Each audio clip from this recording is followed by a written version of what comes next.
Good afternoon. On behalf of the National Security Council, Government of the Virgin Islands, welcome to the 2025 Virgin Islands Anti-Crime Summit. Please stand as we open in prayer. The opening prayer will be delivered by Dr. Paul Ricketts, President of the BVI Christian Council. Following the prayer, please remain standing for the national anthem and territorial song. Hallelujah.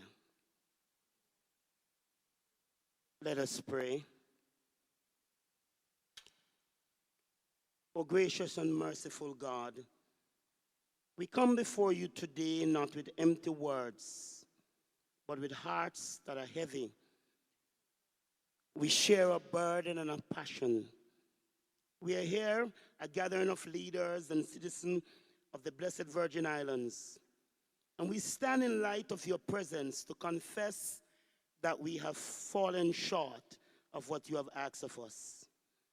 We know that the increase in crime, the violence, and the rebellion we see in our streets is not as a result of chance, but a direct consequence of our turning away from you. As your word said in Proverbs, righteousness exalts a nation, but sin is a disgrace to any people. Lord, we have pursued our own ways. We have built lives on foundation of our own making. We have put our trust in wealth and power, in our own intellect and our own strength, forgetting that you alone is our source and our sustainer. We have erected other gods of materialism, pride, and self-sufficiency. And we have reaped the bitter fruit of our rebellion. But Lord, today we come to you. We come because you bid us to come. We come not in despair, for we come with confidence that your mercies are new every morning. Your words remind us in 2 Chronicles 7 and verse 14 that if my people who are called by my name will humble themselves and pray and seek my face and turn from their wicked ways, then I'll hear from heaven and I'll forgive their sin and heal their land. So we come now in a spirit of humility and repentance to seek your face. We confess, Lord, our pride and our spirit of independence, which have led us to believe that we can solve the problems on our own. Forgive us, Lord. We confess that complacency and silence in the face of injustice and wrongdoing. Forgive us, Lord. We confess our broken homes and our neglect of the young, which have left them without guidance and hope. So God, again, we ask you to forgive us. We humble ask for your divine intervention. We ask that you'll pour out of your spirit of repentance upon our entire nation, from the highest offices of the government to even the youngest among us. May your Holy Spirit move in this room and through our islands, stirring our hearts to true change. Give us as leaders the wisdom to see the root causes of our issues and the courage to implement lasting solutions. God, may our decision and our discussion not be merely human intellect, but may they be guided by your divine wisdom. We pray for our youths who are hurting and lost. We pray for our families that they would be restored and strengthened. We pray for those who have committed crimes and for those who have been affected by them. We pray for peace and reconciliation and for deep abiding respect for each other.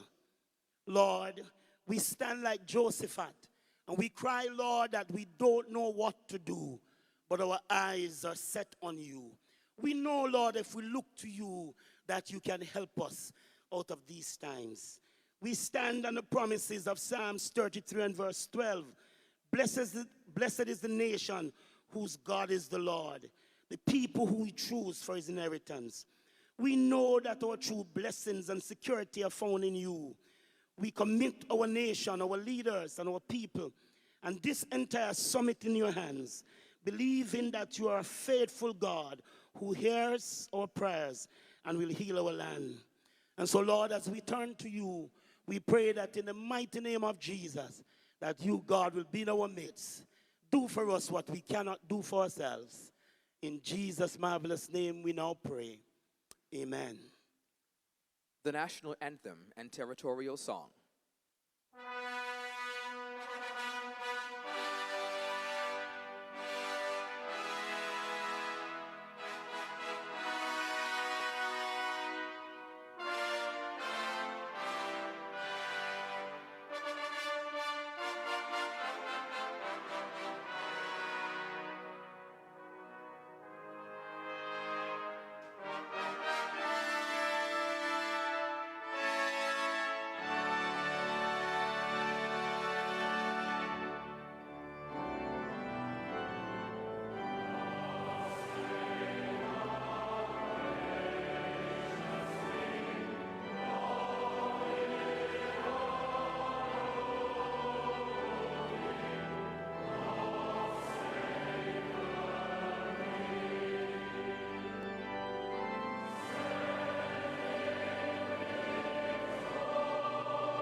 Out of the huts of history's pains, our ancestors bled and died. But with strength and with power we overcame to restore Virgin Islands' pride. To preserve the beauty, we devised a plan to obtain ownership of your precious land. Educating your people is the golden key to maintain the success of this territory. Oh, how radiant are your daughters, and how wealthy are your sons. Your beaches boast your beauty, and your success is second to none. Green and brilliant are your hillsides, they replenish our hopes and pride. Oh, beautiful Virgin Islands, your qualities can never be denied. Oh, beautiful Virgin Islands, your qualities can never be denied.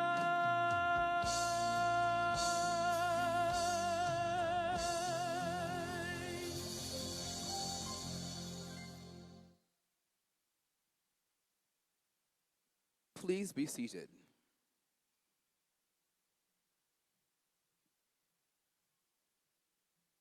Welcome, the Shekinah House of Prayer, Church of God of Prophecy, Humptomsgut, to perform a special piece, Not Another Statistic.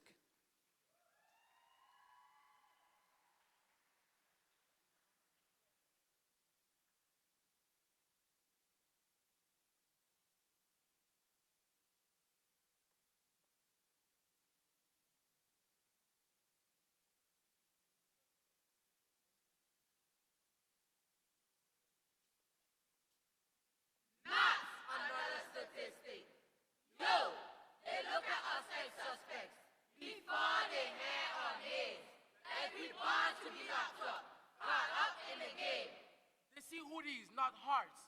See swagger, not smarts. Label dreams as unlikely before they even start. But let me talk to you. Yeah, you with the headphones in. Thinking no one gets it. Thinking the streets always win. I know it's hard out here. Bills stacked, hopes low, friends gone, trust broke. Pain you never show.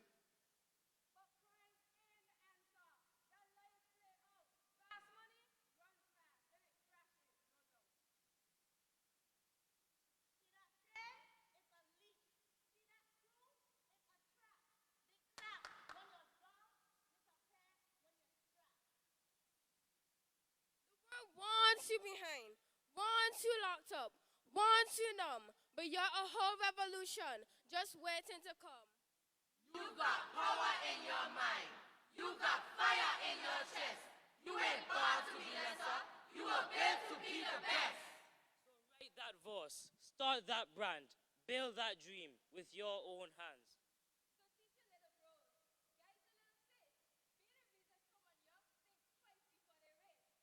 Cause we don't need no more sirens, we need more songs, more leaders in a circle that shows what's right from wrong.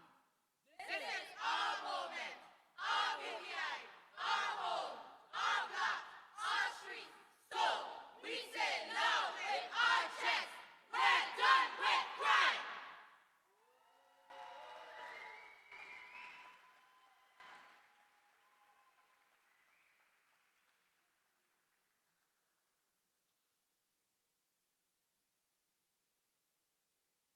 And now, to deliver opening remarks, welcome His Excellency the Governor and Chairman of the National Security Council, Mr. Daniel Prosperous.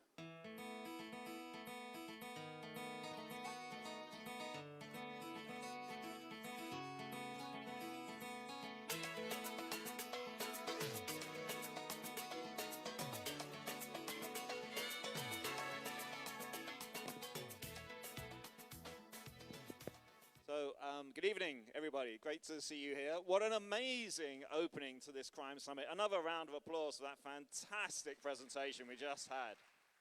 Just incredible. Thank you so much for all the preparation and all the rehearsal that must have gone into that. An enormous impact and gets us off to a great start. So thank you all very much indeed.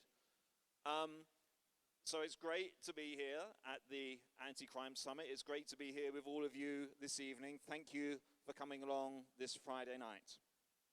As I think about the days that lie ahead of us, so discussions this evening, and then 2 full days of discussion on Thursday and Friday, I think I've got a number of thoughts in my mind in terms of what lies ahead.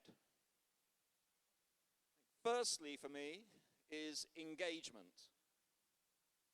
We have a great opportunity over the coming days to have a very broad conversation about crime, the causes of crime, how we can respond to crime.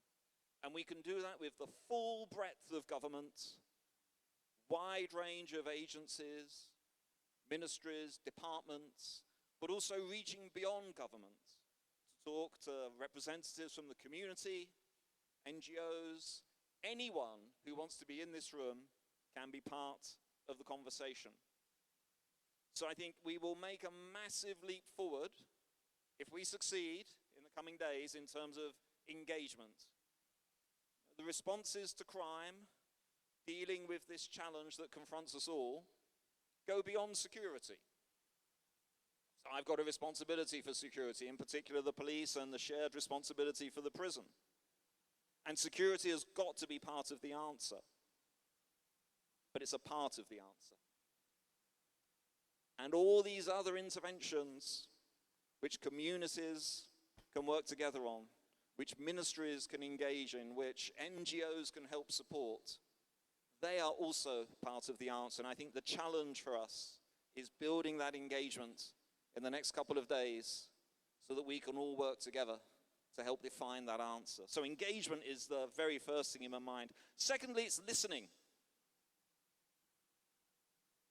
I will hear over the next couple of days people sharing their stories, telling us about their experiences, We will have powerful personal testimonies as well. So of course I've come to talk, but above all I've come to listen. I want to hear, I want to understand, I want to learn from what people want to share with me. And I hope again in this spirit, in the coming days, where there are points of view which diverge, where there are things perhaps we disagree on, we can all make that commitment to listen to each other and to seek to understand each other's points of view. And then the third guiding point as we embark on this really important summit, and my final reflection, is thinking about action. What will follow Friday? Tonight, tomorrow, and on Friday, we will have, I'm sure, very rich, very valuable discussions. But there's got to be action that comes after that. There's got to be follow-up.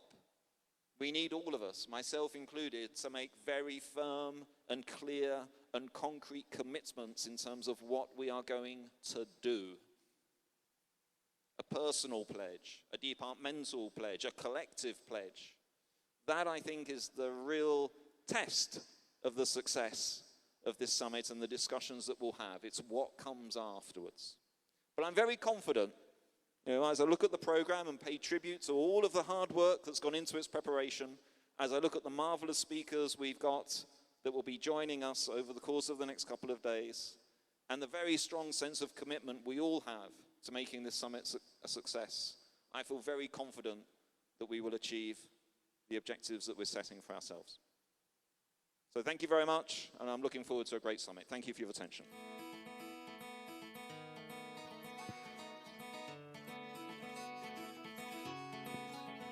Welcome, Premier of the Virgin Islands, Honorable Dr. Natalio D. Wheatley.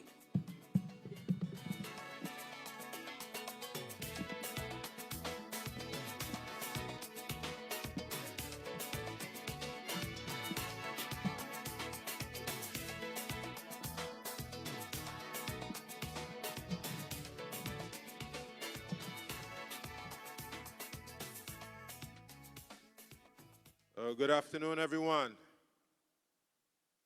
Governor, members of the National Security Council, members of Cabinet, House of Assembly, all who have gathered here for this very important event.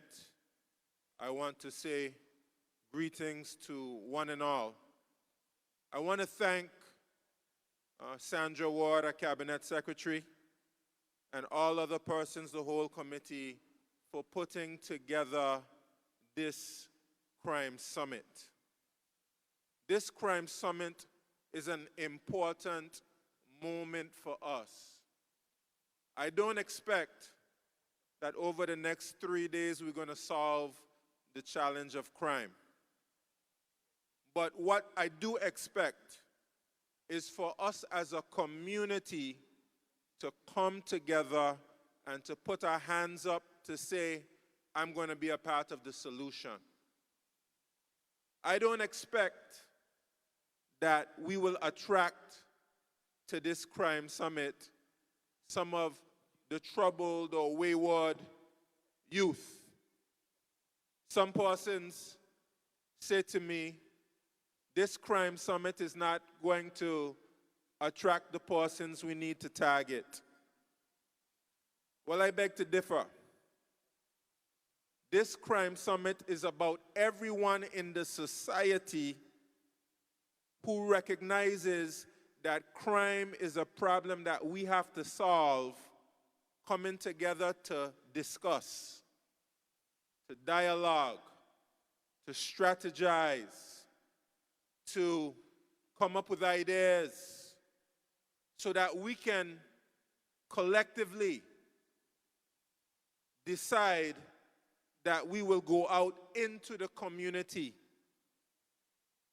empowered, energized, equipped to be able to go into our communities and to make a difference and to make a change. Proverbs 22:6 says, train up a child in the way that he or she should go, so that when he or she is old, he or she will not depart from it. And I recognize that in our society, we have fallen short. And crime is the evidence that we have fallen short in some ways.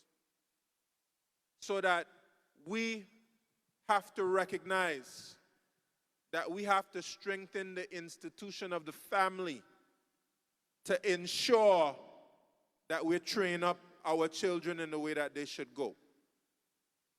We need to understand that we need to strengthen the institution of the school where many of our children go. And in some instances, they spend more time in schools than they spend with their families and their parents. And we need to ensure that we strengthen that institution to ensure that the family and the school work together for a stronger young person. And we also need to strengthen our community, because despite what the family does, despite what the school does, if we have those negative influences in our community, those young persons who are particularly vulnerable can fall by the wayside.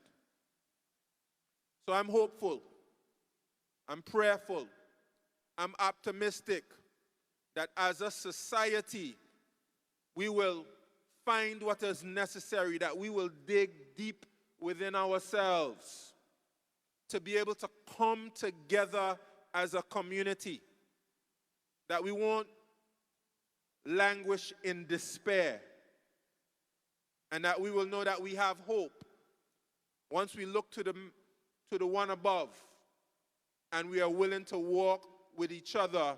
There's no challenge that we can't turn around. So I'm happy and I'm grateful to be in the presence of all of you, and I'm looking forward to us having very important discussions over the next 3 days. And as the governor has said, that we will be prepared to act, because these precious Virgin Islands and the young people and the generations to come are worth our efforts. Thank you so much, and I'm looking forward to a successful anti-crime summit. Thank you.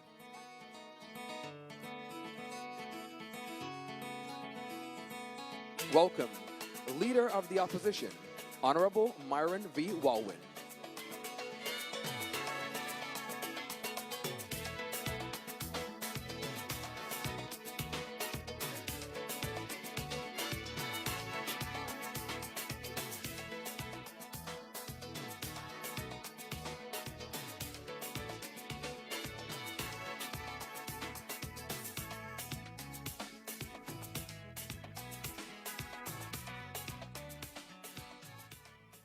Good evening, everyone. I'd like to, of course, recognize the governor, the premier, my colleagues in the House of Assembly, the acting commissioner, the young people who did such a marvelous job. Give them a round of applause again for what they were able to do. And also the people who are listening to us via different social mediums. When I looked at the theme for the summit, our Virgin Islands, safe communities, prosperous territory, the word "or" stand out the most to me, saying clearly that it is all of our responsibility, collectively, to address the issue of crime in our territory. Not just the responsibility of the government, not just the responsibility of the police, the responsibility of all of us. And I think the first thing that we can do, or we should do, is to show our criminal elements existing in our country. Criminal activity and criminals should find no solace at all among us, regardless of who they may be. because criminal activity, what it does, it tears away at the fabric of our society. It hurts our economy. It undermines our security and freedom in our own homes. And I say that they should find no solace because sometimes the people who are involved in criminal activity are our own family members and friends. And when we do not do the right thing and assist the police in addressing the issues, we rob our own family and friends of the chance to be, one, accountable, and two, to get the desperate help that they need so that they can do better. I don't know how many of you were listening to the news recently on the death of Charlie Kirk. His father turned him in. His father turned him in. He saw him on a video, he knew it was his son, and he encouraged him to turn himself in. And that is a kind of boldness that we should take. Do not encourage that type of behavior. But on the other side of it, we tend to always look to the police first when criminal activities take place. What is the police doing? But we have to be fair and understand that policing happens after the fact, which is something, of course, that we have to change. But we have to prevent the criminal activity from happening in the first place.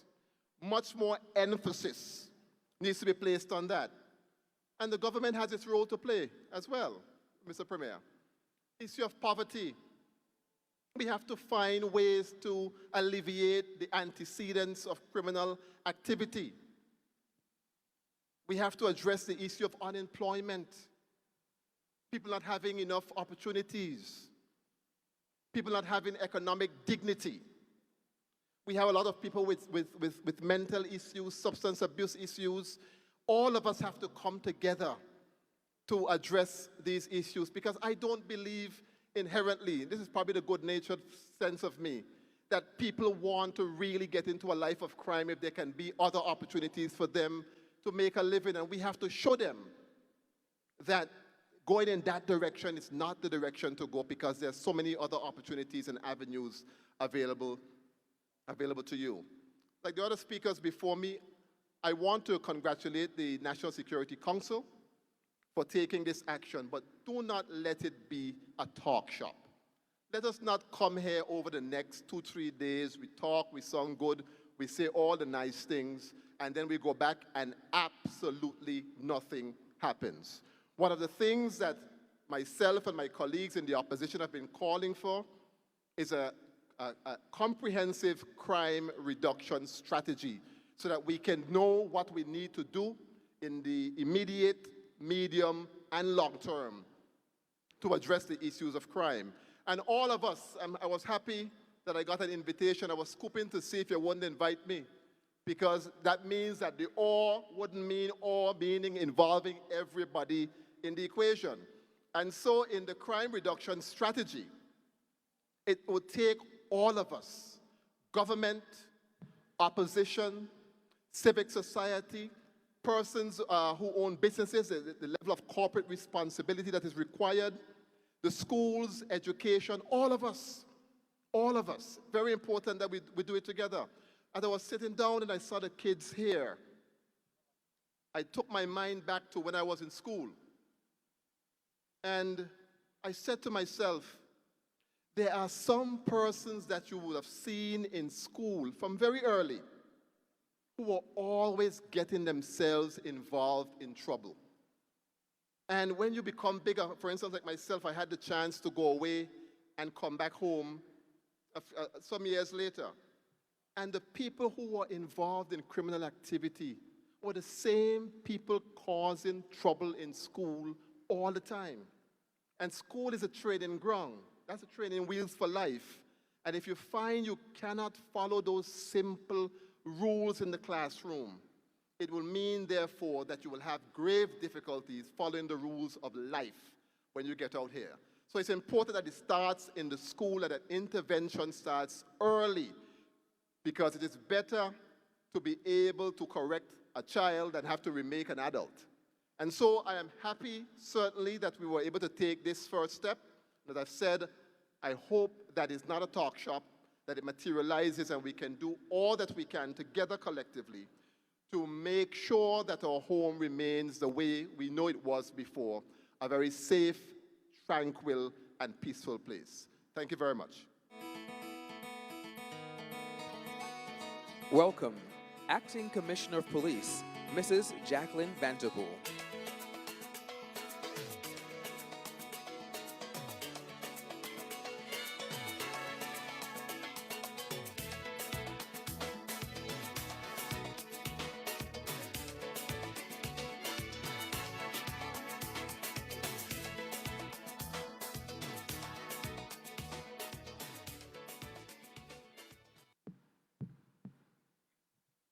Mrs. Jacqueline Vanderpool. BVI, Tortola, Enigada, Virgin Gorda, Jocelyn Dyke. Good evening to each and every one of you. Men and women, boys and girls, we welcome you. With the protocols already established, I stand before you honored and humbled to be a part of this anti-crime summit. I recognize the speakers already ahead of me have already put a lot of my words in place, but I try to be very short. The anti-crime summit, to me, my first phase would be intervention. It is indeed intervention at this time, and it's not one where we are saying solutions and strategies are the answers, but it's intervention at a very early stage. And I want to reflect back on my growing up days. As the Honorable said, my younger brother and I, we stole a pencil from school. It was small, and we took it home. Our mom had a tendency of searching our bag every time we entered the house from school. She recognized that a pencil was in the bag that she did not give us, and she made us take it back to school. When we got back home, you know what was the next step? We got licks. So I recognized from a very tender age, taking up things that were not yours was wrong. So that's why I use the word intervention. Intervention at this time is very crucial. It is very pivotal. As a nation, we have to come back to those Christian values that we know, we once knew. Also, the BVI is still a value-driven country, and values is very important in our young people at this stage. So as the acting commissioner, I stand in solidarity with the NSC, the government, the NGOs, all the stakeholders, and doing our part as an organization and making sure that crime remains at zero at every doorstep within the BVI. We stand with our community policing team, who has already started their first phase of going out in communities and letting people know that they are there. I just had a talk with one of our officers from Trinidad. He talked about the quasi approach. And the quasi approach speaks about officers getting into the vehicles to come out and patrol one side of the vehicle. Now, I must tell you, I personally know about that style, and we are doing our level best to bring it back because the communities need to see us. The young people have said crime is zero tolerance, and we are saying crime must go. But it's going to take more than just us saying it must go. We all must put our hands to the plow and realize all of us, each of us, have a very important role to play in eradicating crime from within our society. As I said, all of us, all of we, have a very tremendous job to do in recognizing and implementing not only solutions and strategies, but putting our hands and our mouths and making sure that action comes forth not only in this anti-crime summit, but throughout the entire British Virgin Islands. And I thank you very much.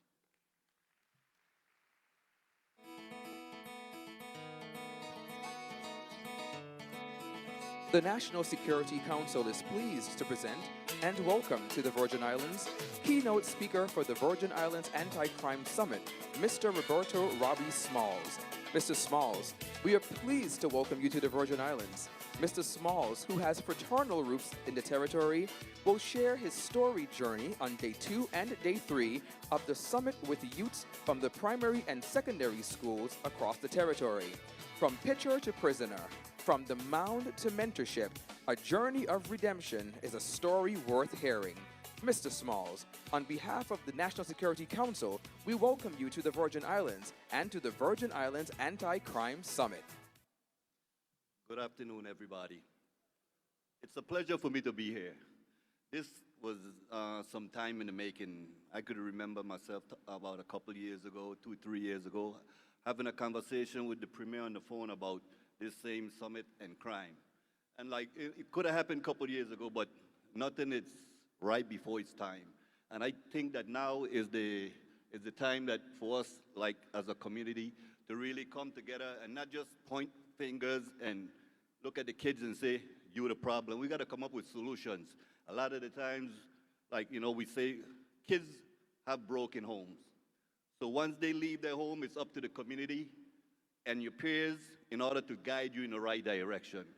My story is one that I'll try to save most of it for in the next couple of days so I could just testify to what I experienced as a youth coming up. Like the opposition said, right? Like kids grow up, some of them was troublemakers when they was young. I was never like that. I was shy, quiet, reserved. But once I got to a certain age, got off that porch and started to follow bad company and got a taste of the streets, just like everybody else before me, the streets proved too well. I went from 9th grade, went away, pitched 5 consecutive no-hitters, signed a professional baseball contract, and within the next few years, I was sentenced to natural life in jail. So there got to be some kind of misconnect that whereas me, myself, making bad decisions, but also I needed that guidance. The same thing that we're trying to do right now, if I had that support entity behind me, maybe my outcome would have been a little different. So then now, my dedication right now is to dedicate the rest of what I got left into the kids because, yeah, like I said, I was sentenced to natural life. So it's not, I did 25 years. It's not because 25 years was too much time or a lot of time. There's still a lot of people in prison. I have a sense of purpose. Everything that I went through, these kids are now faced with whatever they might be experiencing or whatever they think they would like to do. I have experienced or thought about it or been around it. And I could tell you, I played baseball real great. I played equally as hard in the street when I made that transition and let the streets engulf me. But how instead of baseball trophies, how did the street represented me? Gunshot and stab wounds. I pull up my shirt, all you're gonna see is knife wounds, gunshot, and scars, right? And so I listen to these kids, and I know none of these kids right here, from listening to them, everything that they said was on point. So I know none of these kids will go astray. But there's a lot of kids out there that beyond the listening ears that needs to be reached out to, that needs to, hopefully this will be broadcast, that when you have that opportunity, try not to squander it, because all it takes is one mistake. The first time that I ever did time was natural life. If I had maybe did 2 or 3 months and then had a chance, then maybe I would have known. Prison is not the place to be. Prison is not so much whereas people will say, man, I don't want to go to prison, or you don't want to go to prison because prison is tough and serious. It's past that. It's the biggest inconvenience in your life. That's the biggest disrespect that you could do to your family, your mother, your father, that all the sacrifices they have made on your behalf. And how do you repair them? By going astray, ending up in prison, or worse, death. There's no return in prison. When I went to trial, I could remember 1994 when I looked around and I looked for all my so-called supporters, all my friends that I ran with on the streets, no one was there. Only person that was there was my mom and my two sisters. And only my mom and my two sisters stayed with me through that 25 years journey. All the friends and associates that I had left me to the wayside. So for the kids out here that's following bad company, don't think that, okay, well, it happened to me that way, it ain't gonna happen to you. It's gonna happen to you maybe even worse. I had the opportunity to sit down and reflect. For me, it's about remorse, reflection, and redemption. I could remember when I found myself in prison all them years ago, I was like, how did I get here? I knew at that moment that I was better than this circumstance. So I was saddened, I was remorseful for the harm that I had caused not only to the perceived victims and their family, but also for my family, right? And so I sit back and I reflected on what got me there. It was the decisions that I was making at a young age, even though I might have been quiet, but I was a listener. And there's a lot of kids around here, like the opposition say, there's kids that grows up that you know they are troublemakers, and you know that they're gonna end up probably in prison or dead if somebody don't intervene. For me, it wasn't that way. It takes your peers, your friends, your brothers, your sisters to guide you. So it's incumbent on each one of you, your classmates, your peers, because you might not be the one that needs the message, but you could be the facilitator of the message and let them know, man, check this out, man. I don't want to see you go to prison or even worse, die. I need you around me because we enjoy each other's company. So don't push your friends away. Try to encourage them to do the right things. And the greatest thing is, for some years I've been going to like different schools in St. Thomas and St. Croix, but this summit, it's something whereas instead of having just a group of kids and the teachers and the counselors, we got the whole shebang right here, all the elected officials and everybody. And I empathize with you guys because for me, when I was young, running the streets, legislature, officer, or older official could not come talk to me and I would listen to them because in my mind, all you want to do is just take my phone away and lock me up. Now, I'm the guy, I'm the poster child of who not to be when you find yourself at that crossroad at a tender age. If you could get over the little hurdle, because each one of you all gonna be tempted by some circumstance or some situation, but if you got the resolve and the strength to just be patient, right? Time will work its way, it work itself out, and you will be a successful individual. So with that, I will end right now, but I look forward to the next couple of days to really going in depth, right, and sharing my story and my circumstances with you in the hope of changing this whole thing around. And I want to thank you guys for inviting me, and I look forward. Thank you.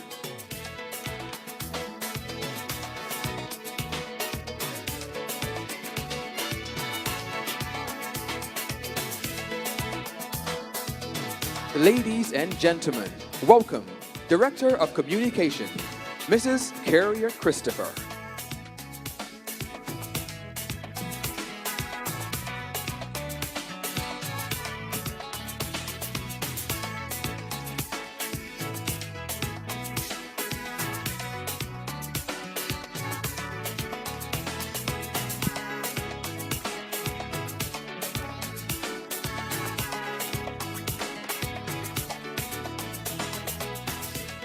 Good evening, ladies and gentlemen. Thank you all for your patience, and we're a little late. We want to recognize the protocol that is already established. We are here for an exciting conversation, and our first conversation begins with our AG. So put your hands together for the Honorable Dawn Smith, Attorney General. Please give her a round of applause louder. I apologize for my voice.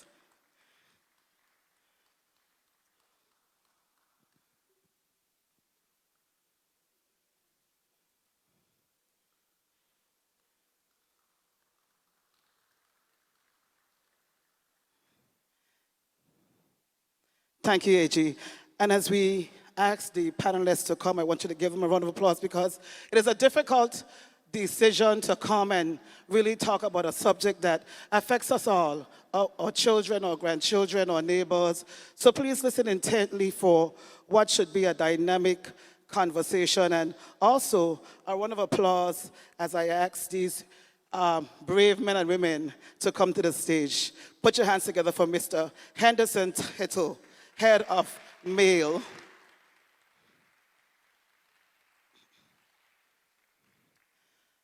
Mr. Walter Barrett, the rehabilitation officer for His Majesty's Prison. Dr. Michael Turnbull, clinical psychologist. Mr. Kedrick Davis, the acting Deputy Commissioner of Police.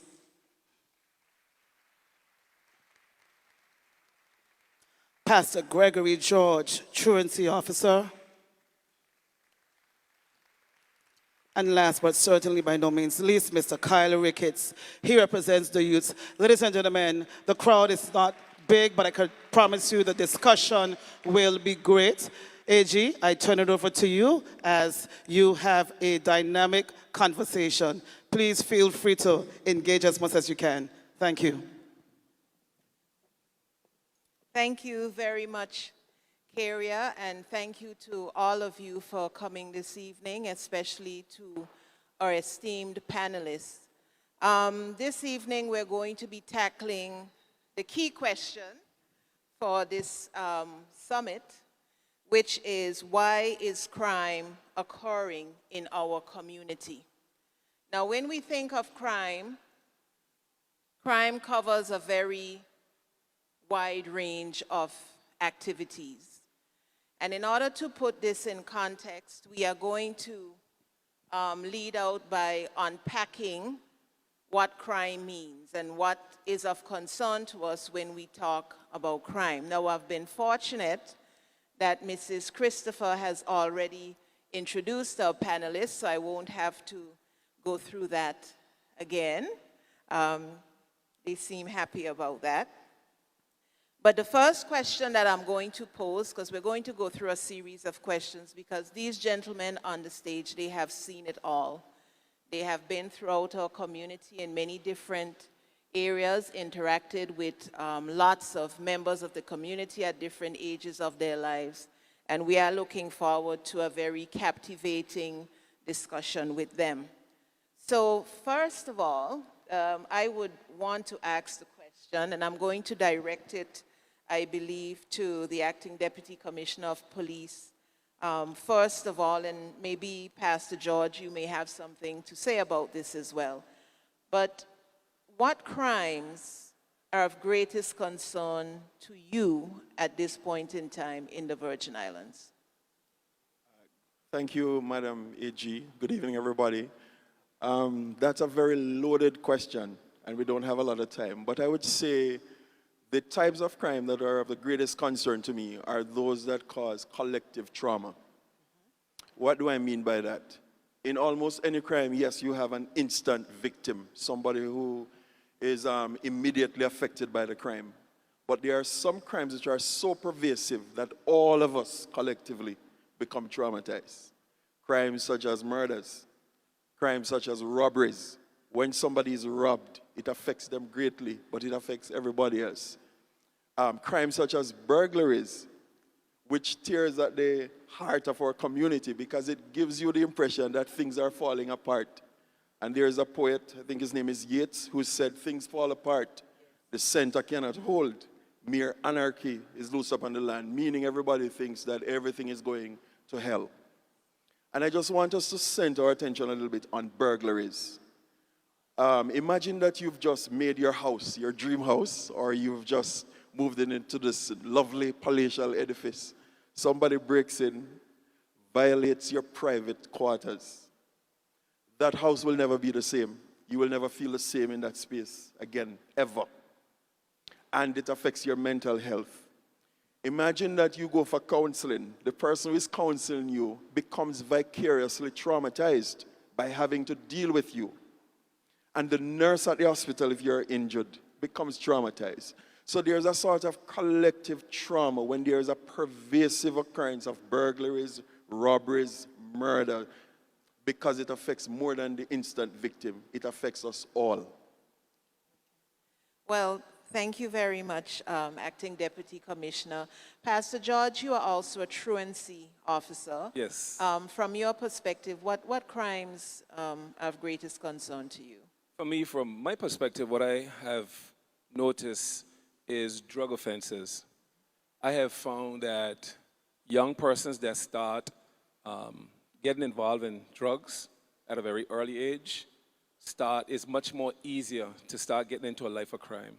So it's like if you were to break it down as like the famous saying, sow a thought, reap an action, sow a thought, reap a habit, sow a habit, reap an action, then a character, of course, then a destiny.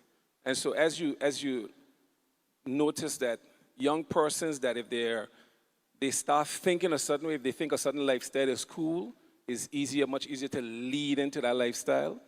And I find for me, in all my years living as a Virgin Islander, recently there's just been this massive explosion among young people that think marijuana is the coolest thing and that just smoking is the coolest thing. And I have found that persons that start smoking from a very early age is more prone to a life of crime.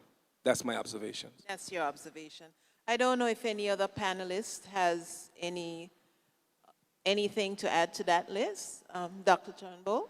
So I would like to, from a different perspective, add two things. Sexual crimes against children, especially here in the BVI, is something that is, as the Deputy Commissioner said, it collects collective trauma because that person, whether they're molested at 8 or 9, will have to live with that trauma for the rest of their life, as well as their family.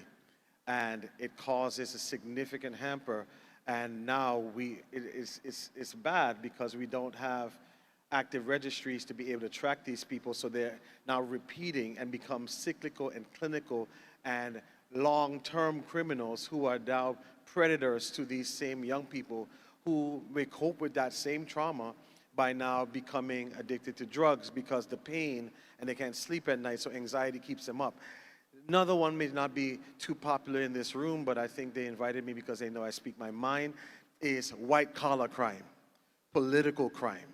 The crime that happens when the people that in a society that you expect to be upholding and making the laws break that law. What happens now, you have young people who are looking up to people who are now the same perpetrators of the same crime. And crime has one benefit, is to attain something, whether it's money, land, power, whatever it is. It's to attain it in a way that is against or circumvents the law. And when that happens in the highest offices in our land or in a country, it then erodes the young people's ability to even believe that there's any standard or structure. So that also needs to be addressed, that we're not just looking at the man smoking weed on the side of the street, but we're looking at the people who go put on their suits, put on their stuff, and are also committing crimes against humanity, criminal finance crimes, and things that are eroding what we are supposed to be trusting. When you have corrupt police officers and people who are supposed to be upholding the law, but breaking the law at the same time, it causes our young people to detect hypocrisy, and then the law becomes laissez-faire. Thank you very much. I think from those three panelists, we have gotten actually quite a wide range of offenses that affect our community and impact all of us. So let's talk about causes. Mr. Tittle, you spend a lot of time with our young people, and you're actually the vision behind the MAIL organization, which I understand stands for Mentoring Anointed Leaders Everywhere. And you've been doing some amazing work in the community with our young men.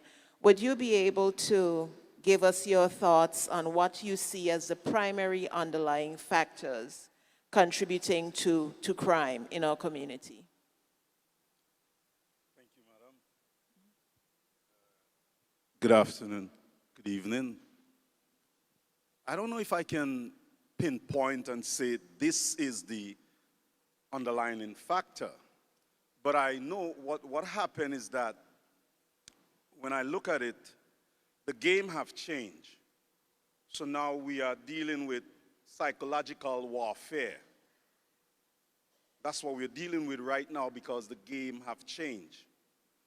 And most of the time when you talk about psychology, you're basically talking about their behavior mainly and what motivate them, stuff like that. And if I say soul, the Honorable Stacy Mater might think I want to get him into church. But our soul, the soul of our youths is being invaded, and there is an attack, there is an invasion, and it's a psychological warfare that we are fighting. Why? Because the body is made up, the human is made up of three parts. You have the body, spirit, and soul. But then the soul speaks of the mind, the will, and the emotion. From there, produce a lot of things that we are seeing with our young people. Their will, their emotion, and also their mind, because that's what it's dealing with.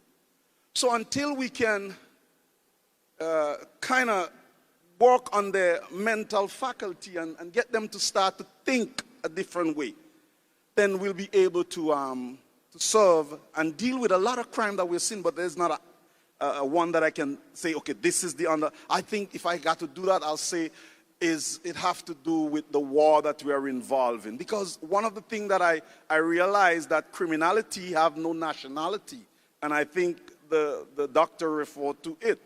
And I'm listening and I'm hearing, it sounds like only young men get themselves into trouble. It sounds like it's only young people are committing crime. And I want to change that because all of us are capable of being criminal because we have a mind, our mental faculty. All of us are capable of being criminal because we have a will. All of us are capable of being criminal because we have desires. And most of the time, that's where I see the root of it, that's where it's coming from. And until we return to the core values that actually shaped us and mold us into what we are supposed to be, we are going to forever seeing what we're seeing. And the BVI is no stranger to what's happening. It's in the Caribbean. It's in the worldwide. The game and the war have changed. It's a psychological warfare, and the youths are being captured, hijacked. And until we get into their soul, which is their mind, their will, and their emotion, what we're doing is waste of time. We're talking. They're good at basketball, but can't say good morning when they meet you. Our moral standard, those core values that help to hold this community. When I came here in '89, we have lost them. So it's time for us to rebuild the core value. Integrity is very important. The time is not enough. The time is not enough. I completely agree with you, but I'm very grateful to you for bringing up the importance of core values, which I think all the panelists can certainly relate to, and certainly most of the audience. But Mr. Ricketts, would you have anything to add to that? Certainly. I will more pivot from another factor other than Mr. Tittle, but I would say underlining factor would be poverty, unemployment, when I say, and educational gaps. And when you come from poverty and unemployment, there's a saying that the devil finds works for idle hands. And when young persons, or even citizens, persons in general, when they're not working, when they're unemployed, when there's poverty, they find idle time. They find stuff to do that is not right in the community. Because for poverty's sake, if I'm in poverty, I need to find my next dollar. I need to find my next meal. So I'm going to go out there and do something that brings that next dollar, that brings that next meal. And it's the lack of what I'll say, understanding, to find, what's the word I'm looking for? To find motive for the honest dollar.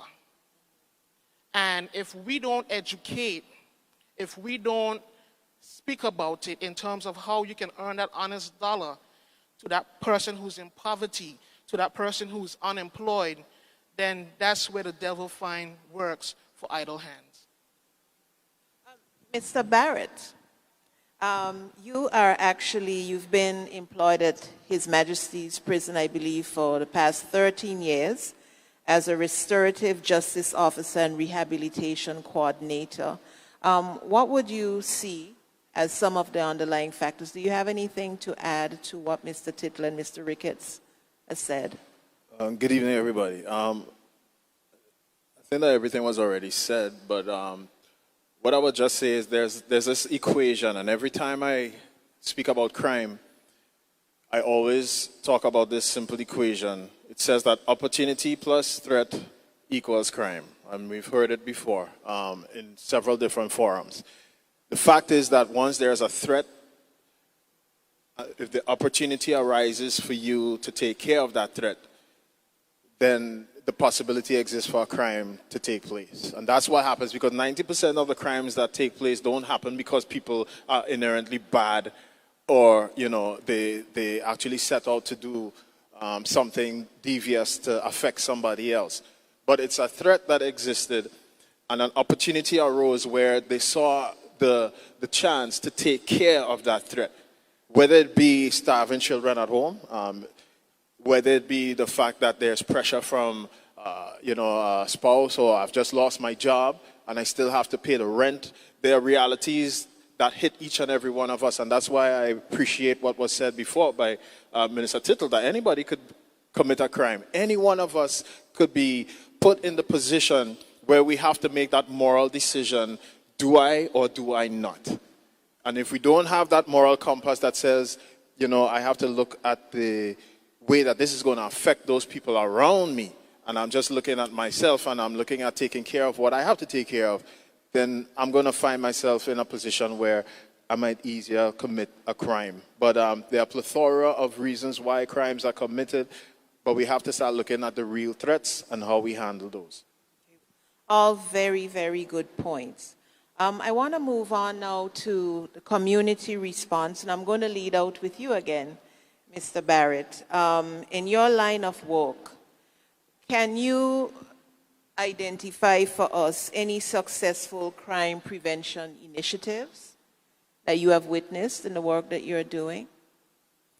As you said, I'm the restorative justice officer at the prison, and I've been able to use restorative justice, which is victim offender remediation practices, and it has been proven to be very, very effective. For those of us who don't know, restorative justice is, it's in the title itself. You're restoring justice, but what you're doing is you're putting the power back into the hands of the person who has been offended by a crime. You're putting the power back into the hands of the victim. And what you're doing is you're putting a victim and an offender together in the same space, and you're facilitating a conversation. You're facilitating, instead of just perhaps penalizing somebody who has committed a crime, you're actually getting them to understand how what they did has affected other persons. The very first restorative justice meeting that I held, there was a young man, very quickly, he was involved in a crime with a couple other guys. They went into a school and they stole some cameras and laptops and some electronic devices that they found there. And it rained overnight. They had hid the stuff just a little way behind the school, I believe. The stuff got wet, and everything like that. The police found them, worked very quickly, apprehended them, and, they carried the police to where they had hidden all the stuff. One of the things that was taken was a camera, and in that camera was an SD card. And the owner of that camera, who was one of the teachers at the school, had the opportunity to speak to this young man and to explain to him why what he did affected her so deeply, because he never understood. He could have just been put into prison, but it wouldn't have had the effect that the restorative justice meeting had, because she was able to explain to him, listen, I could go and buy back a camera tomorrow. What I can't get back is that SD card, because the rain and the rust and the mud and everything messed it up. And on that card, there's a picture of my mom who visited from the UK, and she was standing right behind me.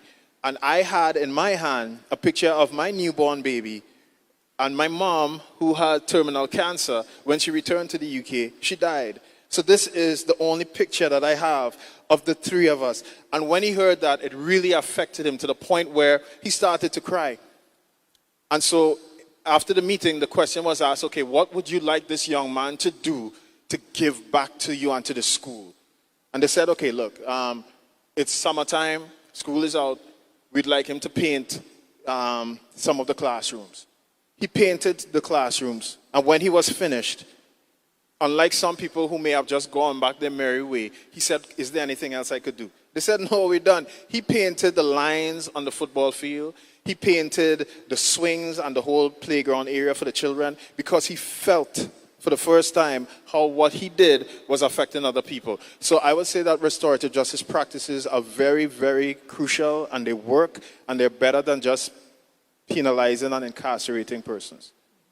So, Dr. Turnbull, to turn back to you, I wonder if you have anything to add to what Mr. Barrett has said, but also if you could tell us what do you see in your line of work as being perhaps some systemic or environmental factors that may lead to the types of crimes that you have spoken about, as well as the ones that would have been raised by the other panelists.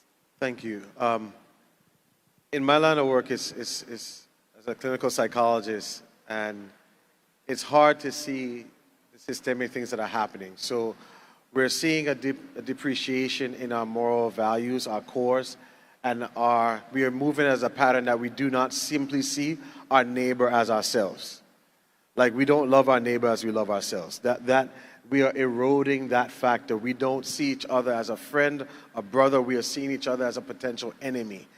That is becoming more pervasive.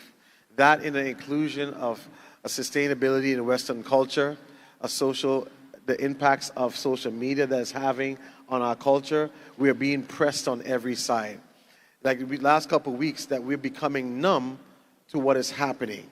Not to pick on anyone, but just use an example, is that the systemic invasion of what we think of our moral and core values is a core of what crime is pervasive here and what I am seeing.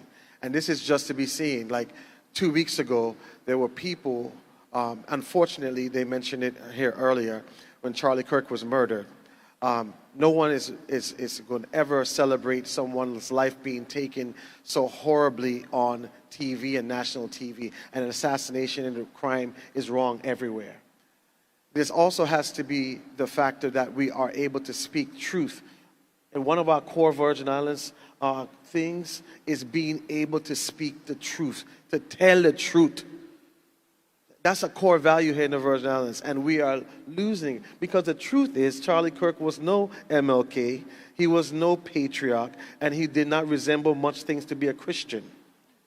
But now in the Virgin Islands on social media, people were saying that this guy was the second coming. The truth is that that's not the case.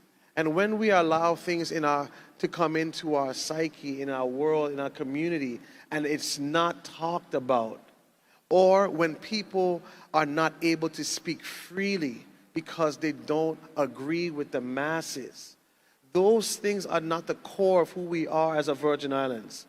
We have to be able, and that goes from the higher, and you want to see how it relates? When you can't tell a child to stop it, don't curse, this and another, because the mother is going to come and curse you out as a teacher, that's the core value, that we don't see our neighbor as ourselves. We can't speak truth to power, nor can we speak truth to children. So that erosion now creates a free-for-all. And so we have to be able to go against the grain and be unpopular. Because when I was growing up, I wasn't able to go everywhere. I would back up sometimes. And it wasn't that my parents were trying to make me not be popular or this, that, and another, but we were setting core values from the home, and this was spread from the home to the schools, to the churches, to the community. And that those core values simply need to be, continue to be, not me to say simply, continue to be to be generated. One last thing, I was very inspired, and I think why we're being saved still is in our public schools. I had the opportunity to be at Enos Adams for their first day of school. They said their scripture, they sung beautifully, they recited the national anthem, the pledge, they made a commitment to themselves. I was thinking, what if one day, one parent who says we should not have Christianity in schools anymore, what would happen to the little bit of moral fabric that's left in our society? But what happens is those kind of things now become unpopular on a general scene. And that erosion at our core of who we are and our identity is the systemic cause that I see in our environment. And we're able to say no and stand up and lose some friends or some partnerships so we can make sure we protect our identity as what we call ourselves as the Virgin Islands. Just to, Madam AG, just to piggyback off of Mr. Pastor Mike here. Mike? Sorry. You know, the sub-theme for tonight's setting is it takes a village, right? And growing up, I'm still growing up myself, but growing up, I hear my mom, her generation, my grandparents' generation. I'm a young man who loved to sit amongst the elderly and learn from them, you know? And they always speak about in their generation how it took a village to raise a child, how it took the village to bring a child up in the way that they should be and go, you know? But it's a sad reality that I must say in my generation now, in the village have shut the doors, and fear have entered into the village. So with fear entering into the village, now we see the reason why crime is on a high, because the village now don't want, I wouldn't say don't want to, but is scared to speak to the generation of today because they're fear of the backlash from that generation and even the parent of that child, I may say. So that's where fear has creeped in to the village, and it is a difficult task to turn the village back to how it used to be. And the only way we can do that is if we eradicate and take fear out of the village. If the village open its doors back to the community and back to the young ones and train up in the way that they should go, not only a parent shouldn't do that, but it takes the village to do that. Thank you very much, Mr. Ricketts. Both of you, Pastor George as well as Acting Deputy Commissioner, have something to say on the subject, and I invite you to do that. Acting Deputy Commissioner. Right, thank you. So excellent point about it takes a village, right? So I would want to just link what we're discussing to a crime theory, and it is called broken window theory. And it holds that if you have a big, beautiful building and a single window gets broken and you fail to fix that window, the elements would enter through that space and destroy the entire building. We're seeing that in the Virgin Islands with families, where there are a lot of broken families. Now, I am not talking about single-parent families or that kind of thing, because some single-parent families do a hell of a good job, right? More so than families that have both parents. I'm talking about a situation where families are failing to do the basic duty, which is to socialize young ones. And that is left a lot of the times to the schools. And too many parents have failed to insist on children obeying school rules. Teachers are left to deal with that alone. When that happens, they graduate. This is not graduation in terms of them leaving school now, but they emerge into a space where they disobey all rules, including criminal rules. So I think it's a situation where families are failing to socialize. Teachers have been asked to do that, and very often parents do not give enough support to teachers. If we fail to obey the small rules at the embryonic level, that is one of the reasons we're seeing so much crime, because we do not correct the small thing, we do not fix that broken window, that small broken window, and it leads to the decay of the entire building. Pastor George? If I can say that if we were to break crime down in, as they have it in the healthcare system, with primary care, primary prevention, secondary prevention, and tertiary prevention, I think we are not giving enough attention to the primary prevention in crime in our society. So based on what some of the panelists, my mind goes back to, for instance, like when we were much younger, when we would be having church and people would be playing music, they would lower the music down when they passed when they passed in the church, and after they passed, they would turn the music back up. Today, people keep the music on, doesn't matter where they are. They turn the speakers outside the vehicles, and the type of music that is being played, that is quite pervasive in our society today. There was a book signing on Virgin Gorda. We were there, and a car was driving back and forth, and the music, I wouldn't even utter the words of the song. And I said to myself, like, wow, where are we going as a society? And I don't know who to blame, and I don't want to put blame on anyone. But I think, as what Kyle said, I think the village has stopped being a village. We are sort of all retreating to our own little space of safety, and everybody's minding their own business, and whatever happens. And I think that we have to get the courage to come back to be able to speak, even though we disagree, but keep to the core values. Like I tell people, like, I'm a Virgin Islander, and I don't believe in divisive rhetorics. I believe even though we may disagree on things, we must all still look out and love each other for the greater good of the society. And I think those are areas that I find like no one is correcting the things that are very blatant. Some people look at it as it is nothing.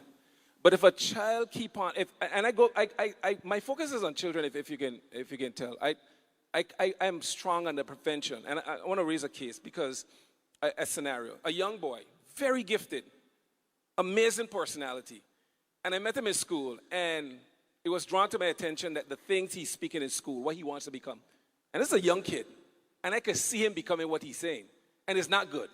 He wants to live a life of crime. He wants to run drugs. And I sat down and I started speaking to him and tried to help him to understand the consequences. But for me, it is starting in his thoughts. He thinks it is cool to own a speedboat and to do illegal things with it. It might be good to have, I think, having a boat is cool, but to do illegal things. I'm saying, I have witnessed in the island that I grew up, in the school that I went, young people were given seeds of marijuana. And we thought it was cool. Out of the seeds given to us to plant, somebody else say, I have another idea. This is right in our school. Somebody said, I have a gun. Where did you get that from? A friend gave it to me. These are real things. So because you don't have enough prevention, and I'm saying this, if we can sit down and speak with children that we think is going astray, and I find this to be absent in our society. People don't speak to persons as much anymore. They don't find out, why are you doing the things you're doing? We don't talk. We don't ask questions. And I think we need I firmly believe, the more we talk, the sooner we talk, the more we can prevent. And we need to talk to the youngest mind, from the youngest child, and shoot them a great vision. The sooner, the better. Prevention is better than cure. And I firmly believe that. Well, thank you very much. And I'm going to hand over to Mr. Tittle, and I know he has something to add there, but I also want him to speak to us about, we've spoken about prevention. Let's also consider what we can do to support individuals to leave criminal lifestyles behind. So as you supplement what he has said, could you also address us on that? And once you're finished, we have one more question for the panelists to wrap up. I totally agree with Truancy, because sometimes you don't know, and that's why I said it's a psychological warfare, because you don't know what that boy is fighting. For example, this boy been from 11 years old carrying nickel bags. You call it dime. Dime is when it's for 10. Nickel is when it's for 5. Those of you who don't know. But from 11 years old, this boy is carrying in weed in school, 5 to sell. Psychologically, his uncle who is giving him is saying to him, you can't tell anybody because I'll kill you. That's a war zone. That's a bomb that I've just dropped. That boy is going to school and he's selling weed, not because he wants to sell weed, but because uncle say, I'm going to kill you. And he don't want to die. Most of the time, I think we punish the person who commit the crime, and the criminal get away. Mr. Tittle, what are you saying? Who is the criminal and who is the one who commit the crime? I'm coming in with my stuff. You're the officer who is waiting. But for some reason, they change you. But you still coming. My friend is still coming. But they change you. Now there's a new officer on duty, but you're still coming. You come, and you have some stuff that we've been waiting for. Thank you very much. We appreciate it. But guess what? We're locking you up because you're guilty. Who's the criminal? Where's the officer who's not on duty at that time? Because, so the criminal sometimes get away, and we commit the person who commit the crime to prison. But I'm in prison, and you meet me with a gun. Psychological warfare is not my gun. The code of the street, if you snitch, you stitch. That's the code. We know the code. They know the code. He know the code. So the code is, look, you take your jail. Don't call my name. Who is the criminal? He's in jail. But the criminal is walking the street and he's grooming the next person. And most of the time, sometimes the criminal don't look like a criminal. Most of the time, the criminal, they got bald head too. Most of the time, the criminal have glasses on. Most of the time, the criminal have a jacket on. But that young man cannot call that criminal name. You crazy? If you call my name, you dead. Psychological warfare. That's where we at. The young men, they're taking their jail humbly, nice and good, while the criminal is walking around among us and greeting us. How did the gun get here? Was it an adult? And this guy is fighting a war within himself, mentally, emotionally, and he's about to give his will away because it's a soul fight. And talking about church is the way you think, the way you behave, the way you act. And until we can tap into that, the last part of the question so I can... Yes, how do we support individuals to leave criminal lifestyles behind? I run a messenger service company, so I shine my light most of the time. I work, and I work hard. And I show them that I work hard, and I bring them alongside me. And I show them, hey, go up the steps, carry that up to the deputy governor, take this across over there. And I let them see I work. I bring them over by me, I go in the garden. And I show them, I say, look, when I get job, I take them on the job. And said, look, let's make some money. So if I make 100, I probably might give them a 40 out of it. I keep 60. That encourage them. Wow, Mr. Tittle, pain. Yeah. So I encourage them in that way.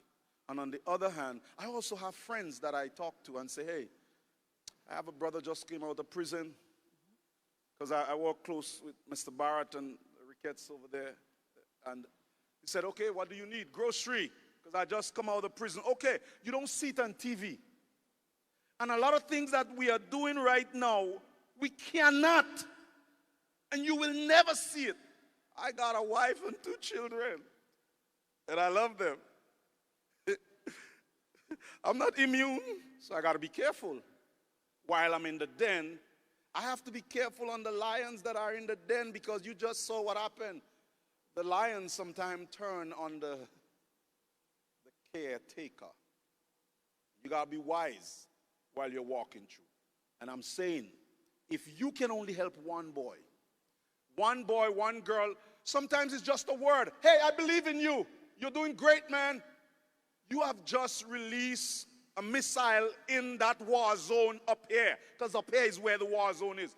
And you become that voice, that inner voice for that boy. Every time they're about to get into trouble, become the inner voice for somebody. I believe in you. Every time they're going to get into trouble, they remember, boy, Mr. Tittle say believe it. Take this Mr. Barrett, you wanted to add to that, and I'm going to also ask you to help us wrap up, and then I'm going to pass to the Deputy Commissioner. We want to wrap up on the question of hope, on the issue of hope. What gives us hope about our ability to reduce crime in the Virgin Islands? So please add to what Mr. Tittle was saying, and then address the issue of hope for us. All right. First question, very quickly. How do I support somebody who's in criminal activity to stop? I'm going to be very realistic, very honest, very blatant. If I'm offering somebody $10 an hour who's making $100 an hour, doing whatever they're doing, me just telling them that, hey, this is an honest way to make $1 is not going to stop them from doing what they're doing. Because the reality of the matter is they came from a place, just like me, where sometimes they had to make a decision between, do I get bread or do I get medicine? Because standard of living is so high. The reality is that the economy is what it is. It fluctuates. The reality is that if you don't have a good education, it's difficult for you to get a job. The reality is that if you come from a different background, if you come from a particular place, if you have a particular last name, it's very difficult for you. I work in the prison. I take young persons who come out of prison. I walk with them. I help them put their resumes together. I prep them. I gave so many of them tithes that I have just so they will dress the part and go with them and just to hear no. And I know why the no came. We know why the no came. And the reality of the matter is, as long as we're continuing to stop putting things in place and giving opportunities for proper reintegration and all of these different things, and forget those who were in prison, even those who were in school who got kicked out because they weren't fast enough or they weren't bright enough or they weren't good enough or all that stuff. Because a lot of the kids that end up coming to the prison, I say kids, because it's a younger and younger age. We have a 13-year-old up at the prison right now. I think that's common knowledge by now.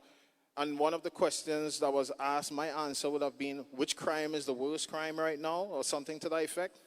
All crime is bad as far as I'm concerned because crime affects everybody. But the crime that bothers me the most, or what bothers me the most about crime, is the fact that the ages of the people, the ages of the criminals are becoming younger and younger. We don't have a designated juvenile detention center, as Honorable Turnbull had spoken eloquently about recently. It's a very serious thing. Criminals are becoming younger and younger. Mr. Tittle spoke on it and gave part of the reason why.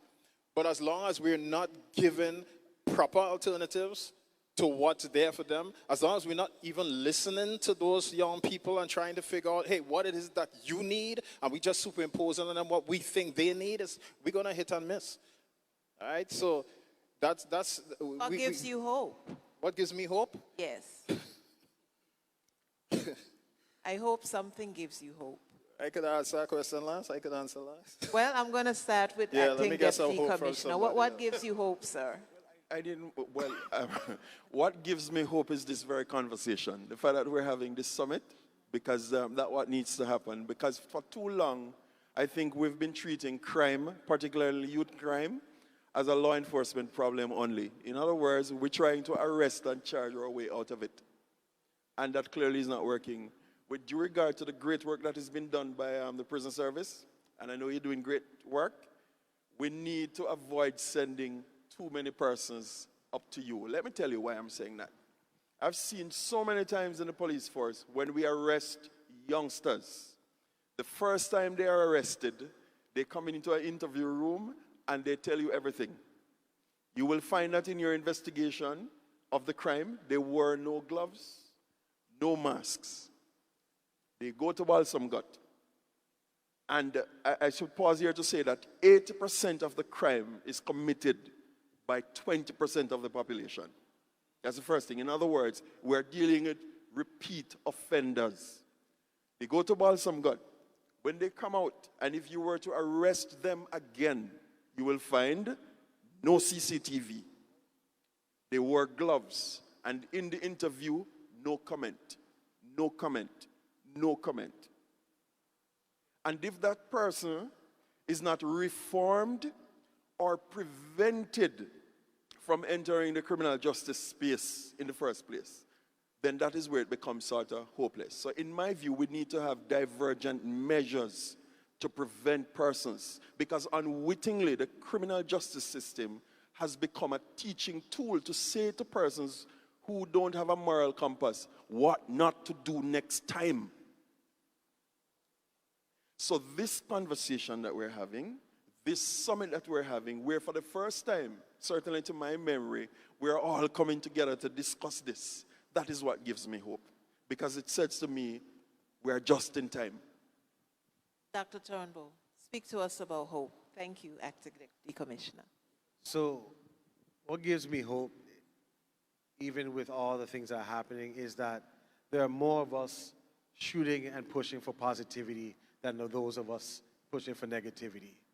What gives me hope is that when you talk to the younger kids, teenagers, and adults, there's still a deep-rooted understanding of what Virgin Islands culture and identity is. What it is me to be a Virgin Islands is to be proud.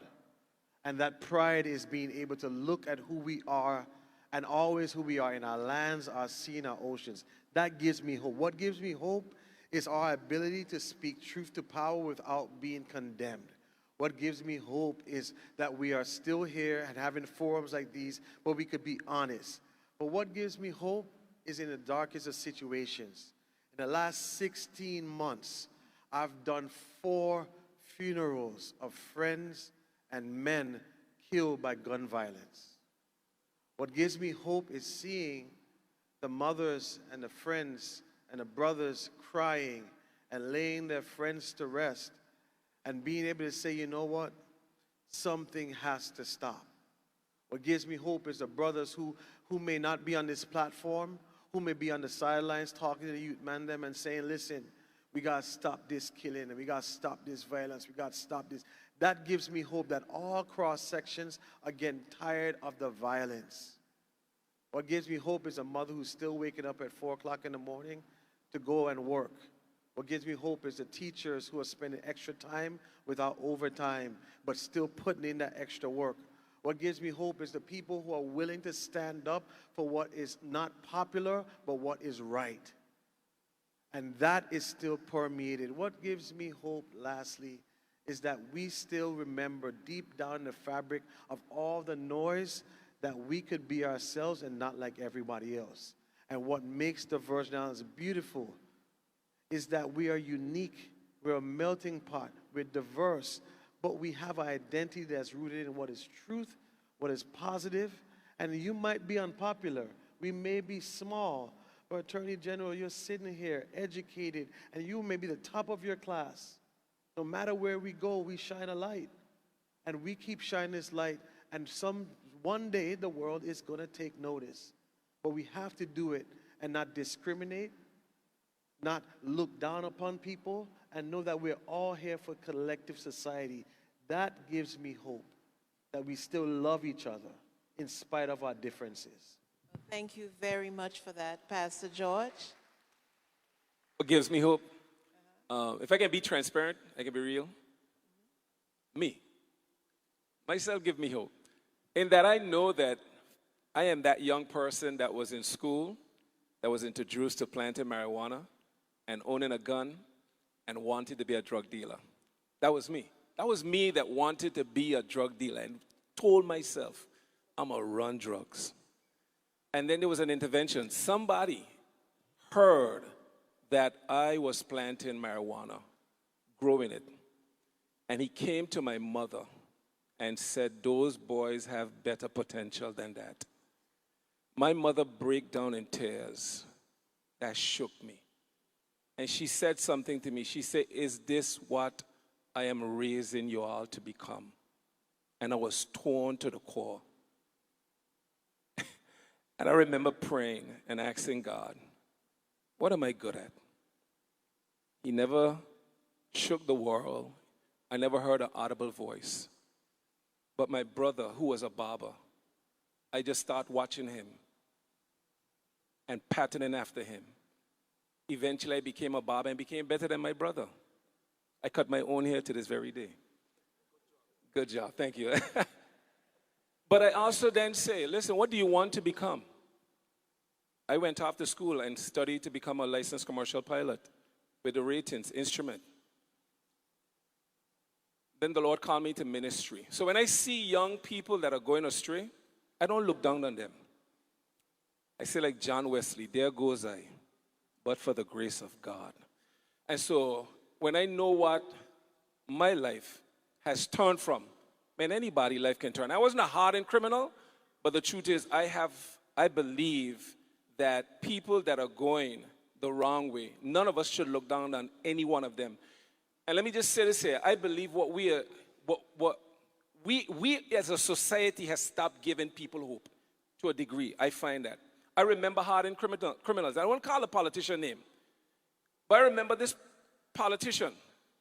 What he would do is he would meet them where they were. And he would help them. So if you used to thief, he'll give you a job. And if you didn't show up to work 2 days, they dare not fire you. Because it is better you are working and trying than breaking into hotels and home. And eventually that person stops stealing. I remember the hardened criminals. My observation is that hardened criminals, they were the one who were more given petty contracts. That's my observation.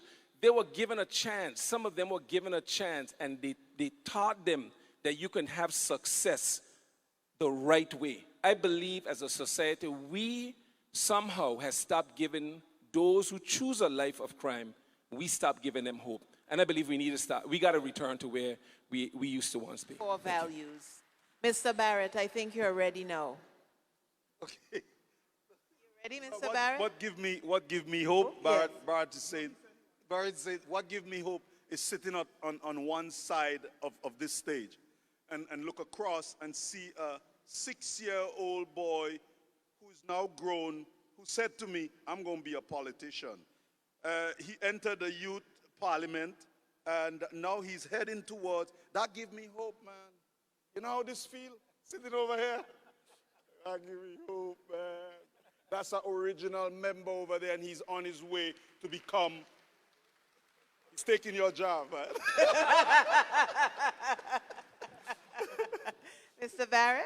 I'll just say what gives me hope, honestly speaking, is God and my faith in God.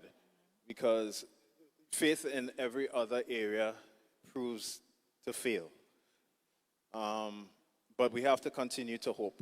That's the reality. We have to continue to believe that as long as we do our best, as long as we stand up for what we know is right, as long as we try to be image bearers, as long as we try to be a reflection of what person should do, that somewhere along the line it would make a difference. We're pessimistic optimists as Christians. We say that we are a Christian community. Christians are pessimistic optimists. They're pessimistic optimists because they know, according to the word, that in the last days perilous times shall come, and they know that young men will be lovers of pleasure rather than lovers of self, and all of these different things. So what we see happening in front of us is not for the Christian something that shocks them, because it's just prophecy fulfilling itself. The optimism comes in knowing that this is not the finality of life. That's where the optimism comes.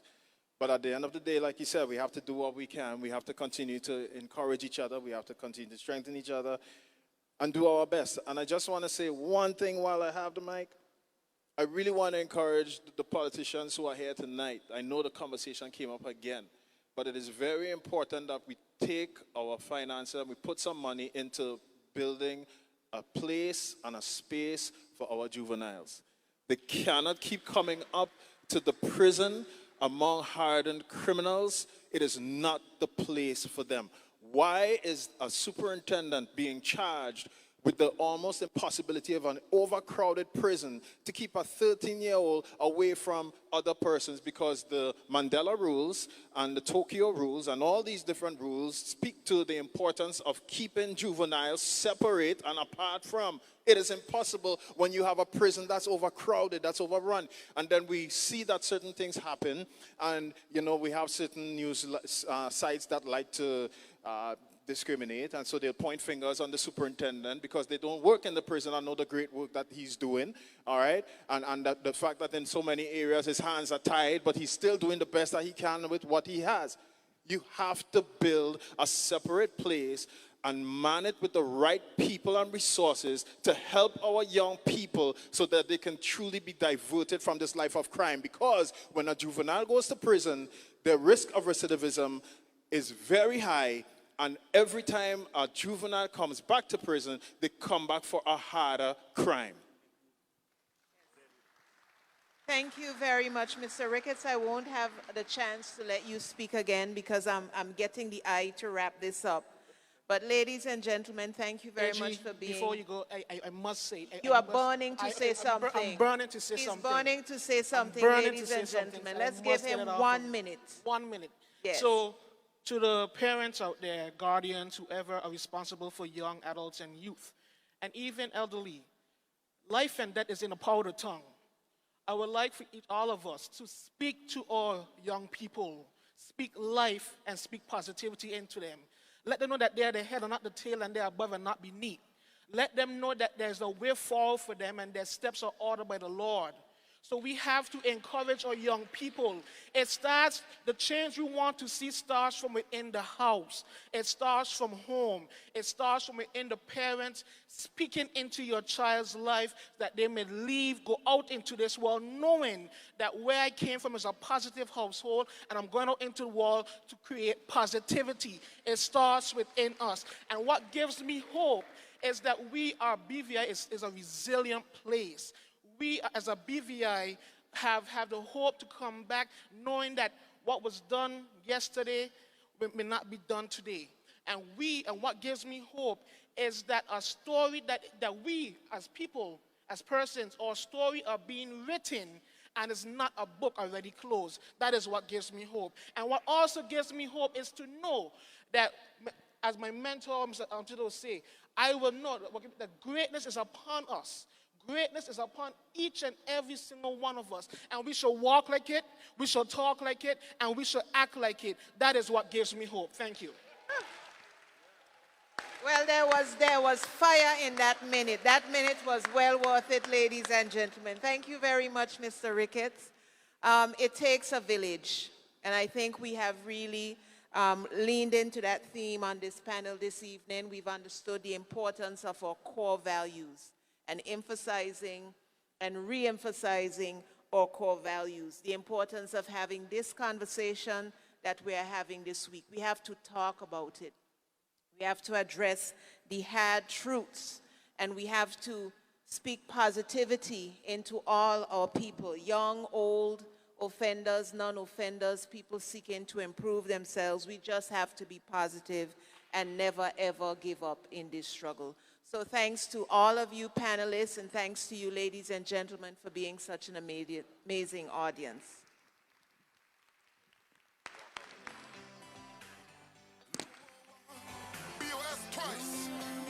Bounce the beat, Smudge. Put down the guns. Choose good over evil. Black people, let's rise. Rise up and choose a better way. No more gunplay. We must rise. Rise up. Talk out the differences so we can live and let live. No more war. No more war. So we can live and let live. Put down the gun.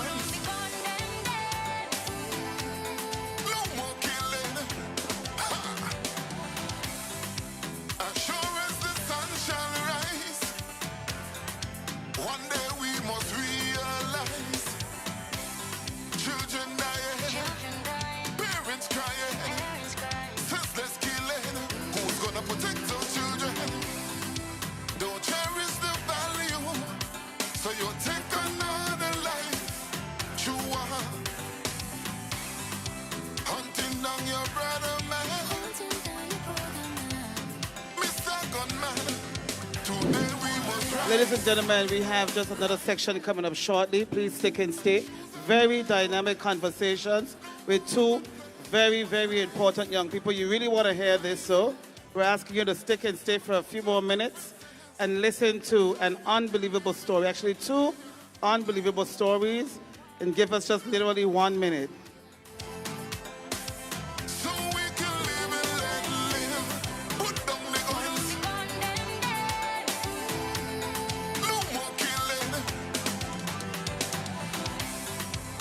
Protect your culture with love and unity, one big family. Let's find back that happy place before it's too late. Children dying, parents crying, senseless killing. Who's gonna protect those children? Don't cherish. And we're going to move right along with the program while my voice is still working. Put your hands together for someone that's no stranger, certainly to social media and the young people. Put your hands together for Mr. Massa Pemberton. I know that he will tell us his government's name. A beautiful young lady who is so talented and very gifted, Mr. Kia Bruley. Also, please put your hands together for Miss Bruley. And that we have still a strong social media audience. We're going to get straight to the business. Have a seat. And we know that this is an anti-crime summit. And I was reading some of the comments on the government's social media pages. And one of the discussion prior to me was very good. People was like, we want to hear the real deal. We want to hear from persons who actually had some experience behind bars. We're going to try to get this done with my voice. So this is a tough discussion, but I am certain that these two young people are ready for coming out to the public, for lack of a better word. And I want to say that the amount of chairs that you see here today is actually for tomorrow. We should have close to 1,000 people between Thursday and Friday. So look out for that as well. Now I'm going to start with ladies first. Akia. Ms. Bruley, I know you quite a while. You are actually, in my other life, my graphic designer for my business. Talented without a shadow of a doubt.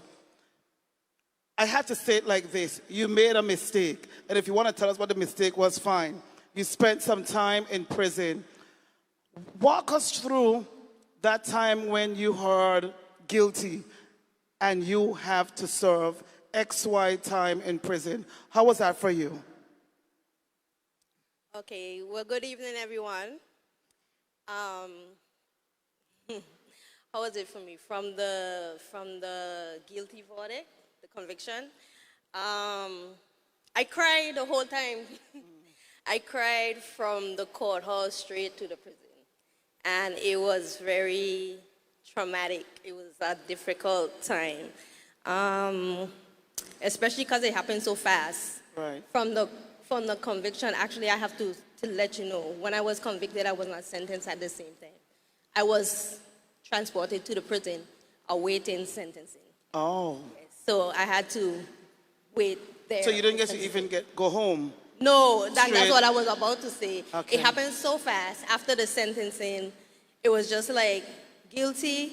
And then, you know, my family was there. And I just had time to take off my personal stuff and give them to my mother. And everybody was crying and I was crying. And they put me in the back of the Jeep and that was that. Now, it's important for us to go back just a step. Tell the audience, what were you convicted for? A lot of times people get convicted and they say, well, you know, I take one for the team. I ain't really do it.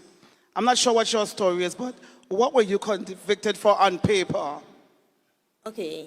I was convicted for, what was it? Unlawful possession of an illegal firearm, I think is what it was. Yes. And now I'm going to get to you right now, Mr. Pemberton, but that point where you heard guilty and you didn't even have a chance to come home, because I know that you, based on what I read, you can be guilty and then you get to wait until sentences and you kind of get to reflect at home.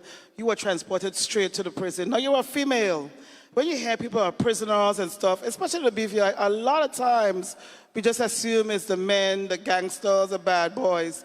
What was that experience for you like now that you are now not a free woman at all, but you're confined to whether a small room, perhaps not, well actually I heard the food pretty good, I don't know, but not your mother's food for sure, a different life. What was that for you? The food was not good. I actually had to get used to the food, but the change for me was, it was difficult because it happened fast and it's like, you literally, it just feels like somebody take you up from your life and put you in a different life and it's like, figure it out.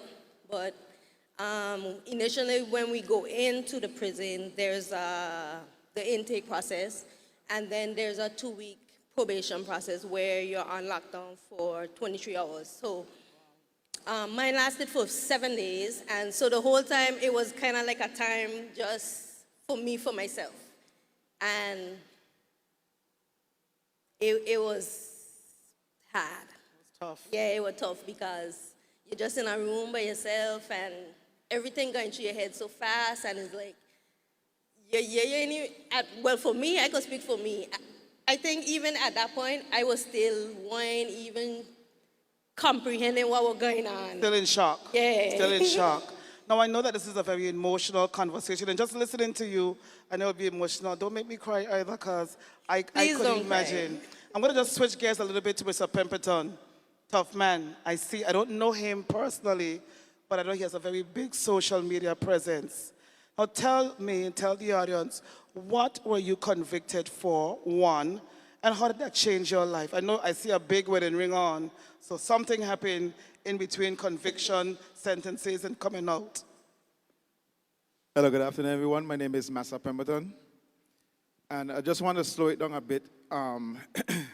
First of all, I was in 2016, I was arrested for an unlawful possession of an illegal firearm. And what would change for me would be my entire perspective on life and how I operate with myself and my family and the people that are dependent on me. At that point in time, I had no control, and I wasn't used to that, you know. I was always that go-to person. If mommy need help, I was the person to call. If daddy need help, I was the person to call. And of course, if my now wife needed any help in any area, I was that person to call. And when I realized that, you know, I wouldn't have been anybody go-to person because I was always the savior of the family, I felt that disappointment within myself. And, you know, it was an emotional roller coaster, but more so going downhill. Yeah. You know, a lot of times for both of you, when somebody gets convicted of a crime, people tend to look at the people who served the time. But you said something, Akia. Your mother cried, your family cried, and you also talked about, you know, your mom and your now wife. What was the impact? Instead of now you're sitting in a cell for 23 hours, that's what you're saying? Is that even legal? Oh my gosh, 23 hours per day. He said, yeah, it's legal. I know the burden of having to, last thing you're seeing is your mother crying, your siblings upset, your now wife upset. How have you mended that broken time where I feel like perhaps trying to make up for lost times with the loved ones while you were incarcerated? Or have you mended those lost times? Go ahead, Ms. Bruley. Okay, well, during my time while I was there, I was very fortunate because my family always came to visit. My friends came to visit, you know, people close to me and stuff. So I think for them too, that was a way for them to kind of go through the process with me. And it wasn't as, well, maybe it was, I don't know if it was as hard on them as it would have been if they were unable to come and see me and stuff. I think they used to feel better when they came and they saw that I was, yeah, and then they started to feel a little bit more, not Not great, but yeah. before you answer, Mr. Pemberton, is it safe to say that when your parents or your friends or your siblings came to see you, you tried to put a brave face on for them, or you were able to be as vulnerable as life would allow it and express how uncomfortable being in this space was and how lonely and perhaps depressed it was? What were your emotions for that particular transition? Well, I think I'm a very emotional person, so I don't try to hold back on emotions usually. So yeah, when my family came, especially in the beginning, everybody who came, they used to just cry. And then I can just cry too. So I just say, "Hey, whoever crying don't come because I don't want, spend the whole thing crying. But Right. over time, people got more comfortable coming there. So the crying one kind of put on the side. For certain people, some people will still cry. Understood. But me, I didn't keep myself from showing people what I was going through. If I were having a bad day and my sisters came, I would tell them, I would explain to them, listen, this is what's going on, this is how I feel. No, I wasn't holding back my emotions. Very good. Mr. Pemberton, you talked about a no wife. And you basically being the head of the household, being the patriarch. This is what I get from you. Now you said you're no wife. And he told me I could ask him whatever I want. Were you nervous that your no wife would be your ex-girlfriend by the time you came out? No. Wow. Tell us why not. Because we had already built that bond before. So it was just that process that we both went through at the time. So what would you say in your respect? So you answered that no real quick. So I don't know. But what would you say to somebody or the folks now in prison? As far as I know, they don't have any conjugal visits in prison, right? No, but they don't worry about that, to be honest. Because So you're saying when you're in prison, that's not a challenge? No. For you or for everybody? I mean, I'll speak on behalf of myself and others that I was around while I was incarcerated. So it's safe to say if you're in prison for 5 years and you have a sweet thing, she's going to be waiting for you when you come out? I mean, that for me, as a man, at that point in time, it wasn't really the thought process. Because there was that responsibility that when I get out, I need to be able to be that man again. And make up for lost times. As we all know, when I was released from prison, like you asked Ms. Bruley, how did she mend? And these are conversations that people don't talk about post incarceration. That when I got out and I tried to make that difference and be the change, I lost my mother just years after. So I had little to no time to make up those grounds. A lot of times, what we hear, the cry is, and unfortunately, a lot of the members of the government, had to leave. But the difficulty in finding employment when you serve time, you did your time, in as far as the government and the rules serve, once you've served your time, you should be given a fresh start. What has your experience been? I'll start from you, but I know you own your business, but I know that there are two different perspectives here. What are your thoughts on having served, some time in prison and trying to come back out and get back in the public, get back into a job, and having people actually believe that you're trustworthy and not be able to go back again? How has that experience been for you? I mean, if I could dissect it and reference the previous speaker, that he would mention when it comes to, let's just say, looking for a job or returning back to prison for another offense. Sometimes it gets discouraging to hear all those no's when you go into interviews because you want to be as honest and transparent with who's going to hire you. But if I could invite you into my life and my personal experience, it's not just about hearing the no. Sometimes the yes even is the no.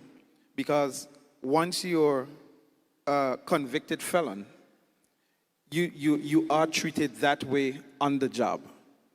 Even if they hire you? Even if You're they hire saying, you. even if the premier said, come, work at the Ministry of Finance, you're good. But the folks within that ministry will have the potential of still saying, well, Don't give Pemberton this because he was a convict, so. Absolutely. So, I mean, you try your best to, deliver some sort of customer service and satisfactory along those ways. But you still would get the side eye. Understood. Because of your past and what you're capable of and what you might can do on the job. So you are treated that way as such.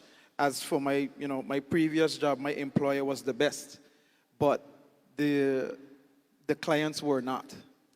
So I would hear, Massa, you're one of the best on the team right now, but we can't send you here because they're a little Dynamics, uncomfortable with. Right. Yeah. And we're going to say how we feel in the BVI every single time. So I can completely get that. Now, Ms. Pemberton, you have your own brand. Miss Bruley. Sorry. I'm marrying you off. Ms. I Bruley. already off the market. You lose your stand. Ms. Bruley, you have your own brand. How difficult was that too? Because you didn't call me. When I saw your name on this list, I didn't even know you were out. And you were like literally my go-to person for all of my graphics. Is that transition still difficult for you? Because I would expect that you would come out, but I don't know. But how have you come out to reintroduce yourself with your brand, very talented, to the public? And if you have, what has the response been from old customers or perhaps new customers? Okay, I want to answer this question in two parts. In pertains to the business aspect and in pertains to moving forward after I came out of prison. In terms of the business, like you said, yes, I do. When I went into prison, I already had an established business, an established brand. And when I went into prison, everything had to halt because my profession is, I'm a graphic designer. So if you know anything about graphic design, I have to do the work myself. So once I got into prison, that had to stop. My business was pretty much shut down.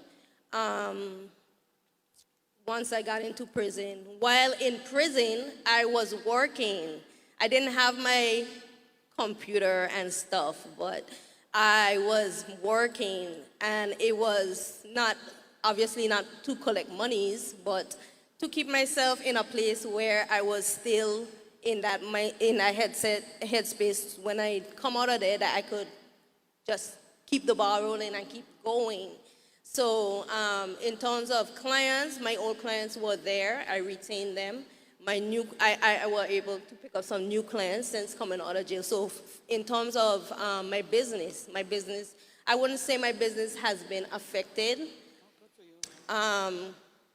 No, for the second issue, I call it an issue because, yes, like Massa was saying, he came out and maybe had to go and find a job and it was difficult in the work field. I didn't have those struggles. I had my stuff there set up for me still, but one of the hardest things for me moving forward, even in business and in personal life, was that people feel maybe because those things were still in place that it would have been just easy to go forward, but nobody don't really think about the mental state and the emotional state, and those being down in those two states, they even though I had the platform there ready for me to go, it was a hindrance to me because I couldn't get the right mindset to get back into business. I wasn't emotionally there to say be around people or to be able to, just as it was going into jail, how it felt like somebody picked me up and put me in there, coming out felt the same way. It was like I was now a new person. Yeah. And you just picked me up from in here and put me back out here and say, figure it out. And it was like people see you physically uplifted. They see you in a good spirits and they just think you're good, but there's a lot more to it than just physically having the physical being. I understand it completely. And while we're talking about the state in terms of repatriating back into the public, a lot of times people say, I don't know about the BVI because we're such a small community, and for the most part, your family and friends could come and visit you, hopefully often. But a lot of times people say prison is not something that's designed to make you better. It's designed to punish you, and 9 times out of 10, persons are repeat offenders. I don't have any statistics, just saying. And so, in either of your time in prison, do you think that you had sufficient counseling, sufficient information from the prison officers, counselors, psychologists, or whomever to ensure that while you're there, you understood why you're there? One, because a lot of people are still in denial, and the judge said guilty, and the juror say, I found him 100% guilty, but that person is still saying, I know I didn't do that. Maybe psychological, or maybe they really didn't do it. The point is there sufficient resources in the prison today, as we speak, where you don't go down that deep, dark slope, where you won't be a repeat offender? I would say that the both of you are success stories, and it's clearly, mostly I think in part because of your strong family support. But for those people who do not have the mommy and the sisters and the wife to come and visit you every Sunday, what are your thoughts for those other people who may not have that support on the outside? In terms of if the prison has sufficient is I wouldn't say sufficient, but the prison, there is things at the prison, there's programs, there's counseling, there are things there to help. Now, you can't force nobody to do nothing. They have to have that willingness in them as well. Like, if I was a person who just would accept, okay, this is what it is, I can just sit on here and be miserable. Like, I could have do that, but for me now, whatever it had going on, I took advantage of what they were offering, whether it was sufficient or not, because at the end of the day, the whole thing is, you mentioned something about prison not being to make you a better person, but to punish you, but I think I have to disagree, because I think that if you put somebody in a position because they did something wrong, then you now should be in a position to try to help that person to don't repeat that or don't go down that road again. So it works both ways. Yes, the prison have certain things there for you to do. Counseling, Bible study, there's church, Saturday, Sunday, there's things, there's classes. But prisoners also too have to have the willingness to want to do these things, to want to be better coming out than they were coming in. Good, Mr. Pemberton, as a male, tell me, because when I look at social media, the prison officers in here,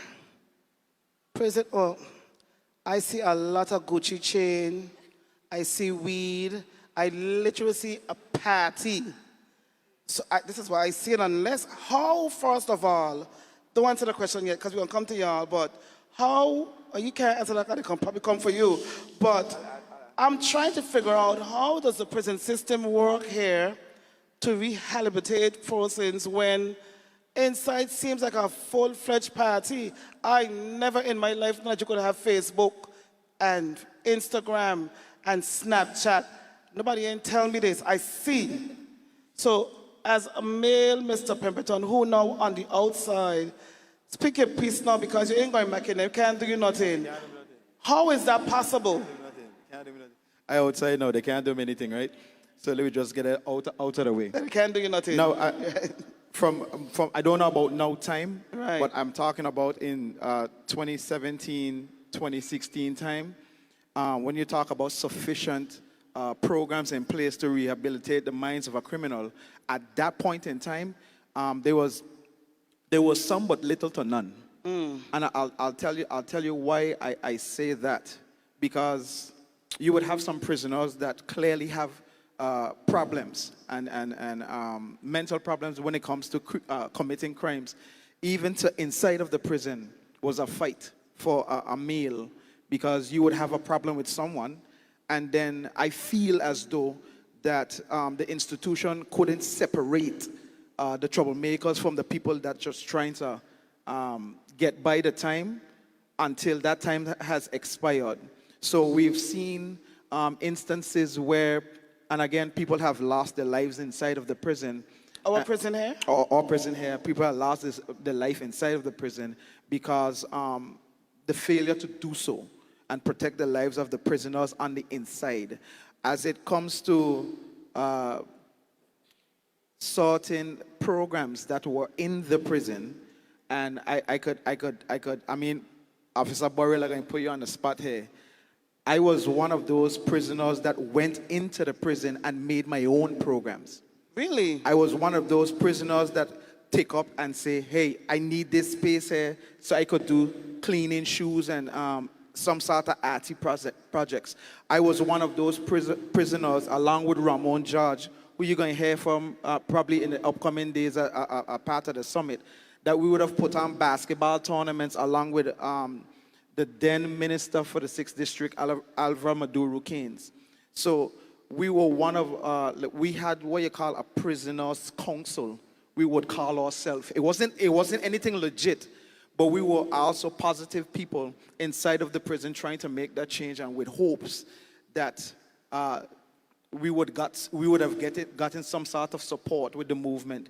There was some support, especially my good friend here who I always go to at the chapel. You just raise your hand for 2 seconds. There you go, right?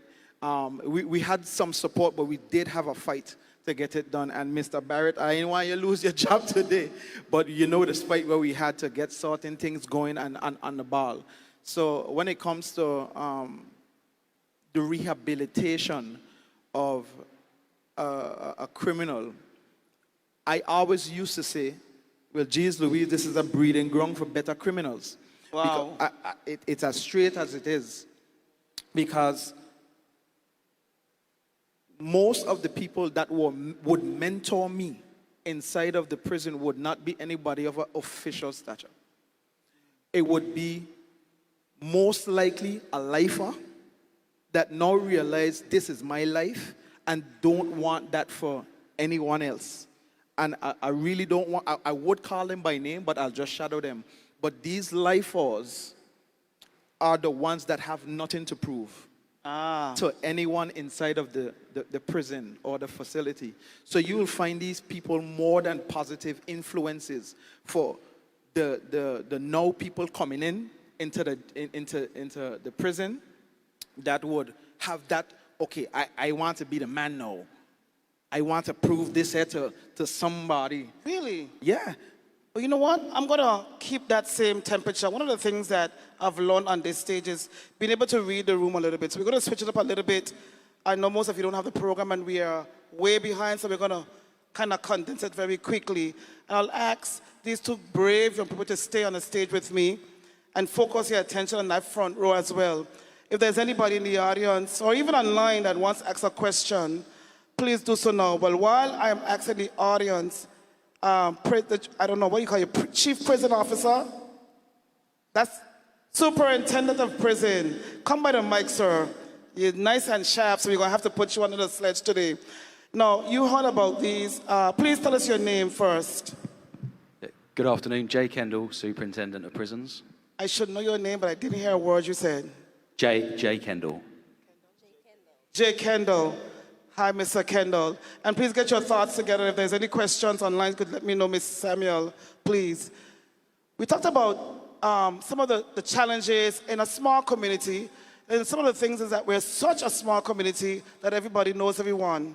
A lot of the prison officers, the cousin, the god sister, whoever is in it. As the new superintendent of the prison, how do you manage that in terms of ensuring that there's no biases, but also recognizing, sir, that you don't look like us, and it might be a challenge as well? Very good question. So, somebody said it earlier, we are a melting pot, right? So, the prison service here, we're doing almost the impossible. We're trying to hold adult males, adult females, juveniles, sentenced long-term prisoners, remanded prisoners that have been up there years, children. It is difficult, but I would say over the last few years, we've invested in the prison. So we now have a rehab department. You know, we have our Mr. Barretts, we have our Mr. Chaplains, we have our Mr. Counsellors. So there are things we're doing, but we need to do more. That's why we're here today. We need to do more. As a superintendent, I can come with my expertise. You know, I've been doing this job a very long time, but I can't do it alone. Got you.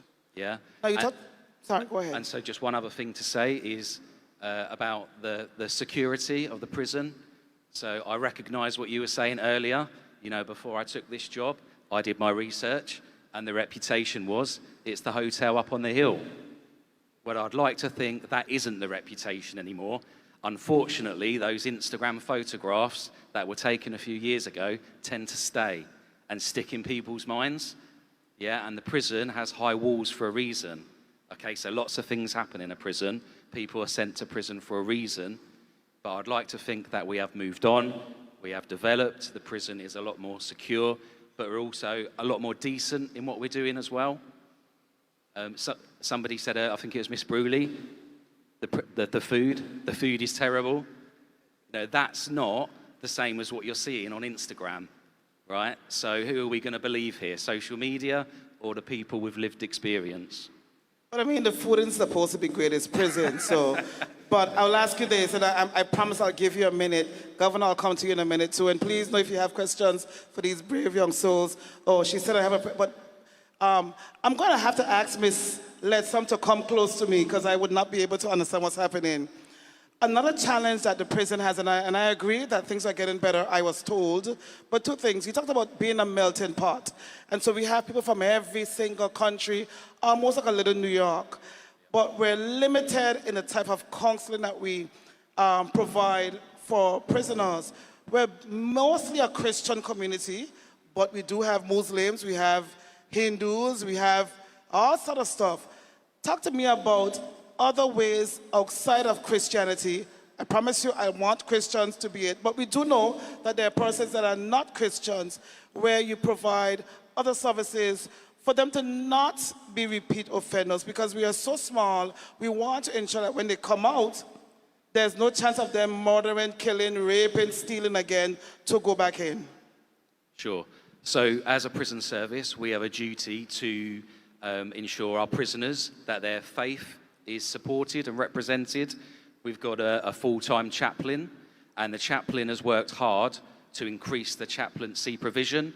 And by that I mean, you know, the chaplain will go out to local faith groups and ask those people to come into the prison. So we have volunteer chaplains, volunteer faith groups, and those faith groups in the community actually come together and we meet quite regularly to talk about how we can support each other. So there are people out there, you know, I always make a plea, we could do with more people come and get on board with the good work that we're doing because we can't do it alone. Thank you so much, sir. I don't know if you have some questions. Ms. Ledsam will help me with those. Governor, if you don't mind, sir, I believe that crime is under your portfolio. We can't say that you're a brand new governor anymore. You've been, I suppose I can say, baptism by fire. Since you came to now, we do have NSC, we're having this crime summit. Are you satisfied with the steps that your government, in terms of your unit behind of you, sir, are taking to end crime or reduce any crime in this very, very small community? We used to call it nature's little secret. We say BVI love, but we've made some pretty huge headlines with some pretty notorious crimes, even recently. Thank you. Thank you very much for the question. Before I come to that, I'd just like to pay tribute to what the superintendent said in terms of the description of the prison as it is now, and pay tribute to him and his team for taking an institution that had a history of challenges, wasn't delivering the sort of rehabilitative environment that I think is consistent with a modern approach to how a modern prison should work. And they've come from a very low starting point and achieved enormous change and improvement. The prison is still a place of incarceration, that's the function of a prison. But it's also now increasingly a place of rehabilitation. Picking up the very powerful testimonies we've had from two speakers on stage. And so there are now opportunities for support and development and learning skills, which didn't exist before. And I think, you know, that's tribute to the work of the superintendent, tribute to his team, who I think have done fantastic work, and pay tribute to them tonight. And I think it also reflects what we expect of the prison. It reflects positively on the community here. There's more that needs to be done. You know, the prison is facing challenges in terms of facilities that are there, in terms of capacity. There are risks with the physical estate, which need to be addressed. You know, we have a prison that needs investment. It needs resources. It needs to be able to address this question, as we heard earlier, of the fact that we have nowhere to put juveniles in a way which complies with international standards. And, you know, we're drawing on expertise from the United Kingdom to help tackle those problems. There's a further team visiting in the coming weeks, I think, Jay, correct me if I'm wrong. But ultimately, we're going to have to take some decisions about resources and deal with the best superintendent that we could possibly have, with the best team that we could have. You know, we need bricks and mortar, physical fabric of structure solutions. And I think that will, again, help the prison achieve what we want it to be achieving in terms of providing not just a place of incarceration, but a place of rehabilitation as well. Thank you so much, Governor. To pick up your wider question, I don't think I've answered your question yet, but to just say a few points on that. There's an important distinction, I think, between crime and security. And I think one of the great things about this event and the discussions that we're going to be having, have had this evening and will have in the coming days, is that we're talking about crime and how we collectively can work together to reduce crime, to combat crime, to help address the causes of crime. And that has to be a cross-government initiative. I'm sitting here beside the Premier. You know, it feels to both of us with the responsibilities that we have, many of which we share, to look at crime in the round. We've got the full range of departments, ministries, and other agencies represented here. You know, this is a broad undertaking, and it's one which stretches beyond government and into the community as well. And that's the marvel of the opportunity that we have here to have those broader discussions. Security, for which I'm responsible, has to be a part of that solution, as I said in my opening words. But I think it's important, as we've heard in the discussion, you know, we cannot solve the challenges that we face just by arresting people. We cannot solve the challenges we face just by imprisoning them, no matter how great the prison is. You know, we've got to look at the whole picture, all of the factors that contribute to the challenges of crime that we face, and how we can help people make better choices, how we can deal with some of the causes of crime we heard in the first panel discussion. Factors such as poverty, people not being able to work, challenges at home, family problems, all of those contribute to this. So I think one of the values of this evening already and the discussions we've had, and what I expect will be the value of the coming days, is this will help all of us who want to see crime reduce in the Virgin Islands to take forward that holistic approach, collaborating across governments, across communities. Security sitting very much within that solution, but looking at all the other areas of activity that can help contribute to that. Thank you. Thank you so much, Governor. Now, I know there are questions, but I want to make a public service announcement. We have to be able to read the room. I have to cut this session short. We are going to be flooded, or we are flooding now, and we want folks to get home safely. So before I leave on this seat, I want you to please give these two brave young souls a huge round of applause. We do have tomorrow and Friday, and we should have NSC and many members of the House of Assembly present. And I hope they give me an opportunity to ask some tough, I had some questions, but God said not today. I'm going to ask him, because I'm going to leave now, this will be the last time you hear my voice, but I'm going to have the Deputy Commissioner join us as I leave quickly. And I know that it's been a long day. We thank you for sticking and staying. The Deputy Commissioner has some facts to give us very quickly, but I want you all to be safe when this is over as you drive safely and carefully. Put your hands together for these two young people, my co-chair here, Ms. Vicky Samuel Letsom, and as we invite our Deputy Commissioner Davies to please come to the stage quickly. Thank you so much.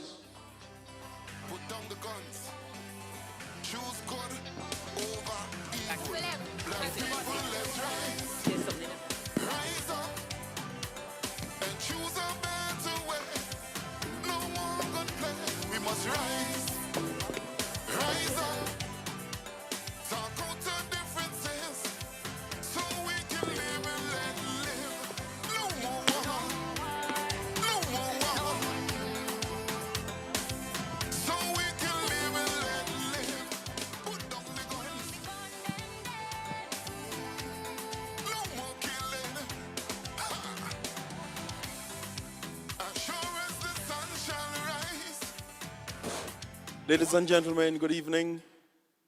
Because of the time, I will be very, very quick about this. I'm sure this won't last for 5 minutes, right? Because of the situation with the flooding. So I'll be very quick about this, okay? So if you would permit me to just sort of rush through this, of course, we could revisit again tomorrow. So I'm here to provide some statistical information to kind of give us a flavor as to the real situation with crime, right? I think if we're discussing, one moment, if we're discussing solutions, it is perhaps a useful thing to get an appreciation as to what the real situation is. So that is the attempt that we're making here. So Madam Commissioner has permitted me to share the following with you. Just to say that between the years 2018 to 2021, we had what we would call a stable crime situation. But post that period, things started to head in the wrong direction. And so far this year, the figure for this year, given that we're just, and when I said this year, I mean from January to August, we have already exhausted, or exceeded rather, the crime figures for 2018, 2019, 2021, and 2022. So already we're over that figure, which says to us that things are not heading the direction that we wanted to head. Crime overall is up by 12%. And 35% over the 5-year period. So what we do, we compare our crime stats with the 5-year average. So it is up by 12%, comparing January to August 2025 with the same period last year, but it is up by 35% compared against the 5-year average, which we think is quite serious. As a subset of the crime figures, there's a 19% increase in domestic-related offenses. So these are offenses which happen within the family, family against family, persons who are related by blood. And it is important to point out that these domestic-related assaults account for 47% of our assault reports. We are particularly concerned about, we're particularly concerned about gun violence and the amount of guns that we have found. So far this year, we've recovered 18 firearms and, importantly, 1,146 rounds of ammunition. Now, there were years when we didn't recover any guns at all. There were years when we recovered just a few rounds of ammunition. Between the police, the airport security, they are doing a good job as well, I should say that, customs and immigration, we've recovered together 1,146 rounds of ammunition. I should say also that this is the highest number of bullets we have recovered since those years that I referenced some time ago, okay? A few slides ago. We are concerned about robberies because there's an upsurge in robberies, and it is quite alarming. Now let me contextualize something for us. We look at robberies not as we do, say, burglaries. Burglaries are offenses against property. Robberies are offenses against persons. So if 5 persons were to be walking down the street and were to be robbed by a single suspect, those in our estimation should be regarded as 5 robberies because we have 5 victims. So we count it from a victim-centric perspective. So our robberies, sorry, I think I'm moving too fast.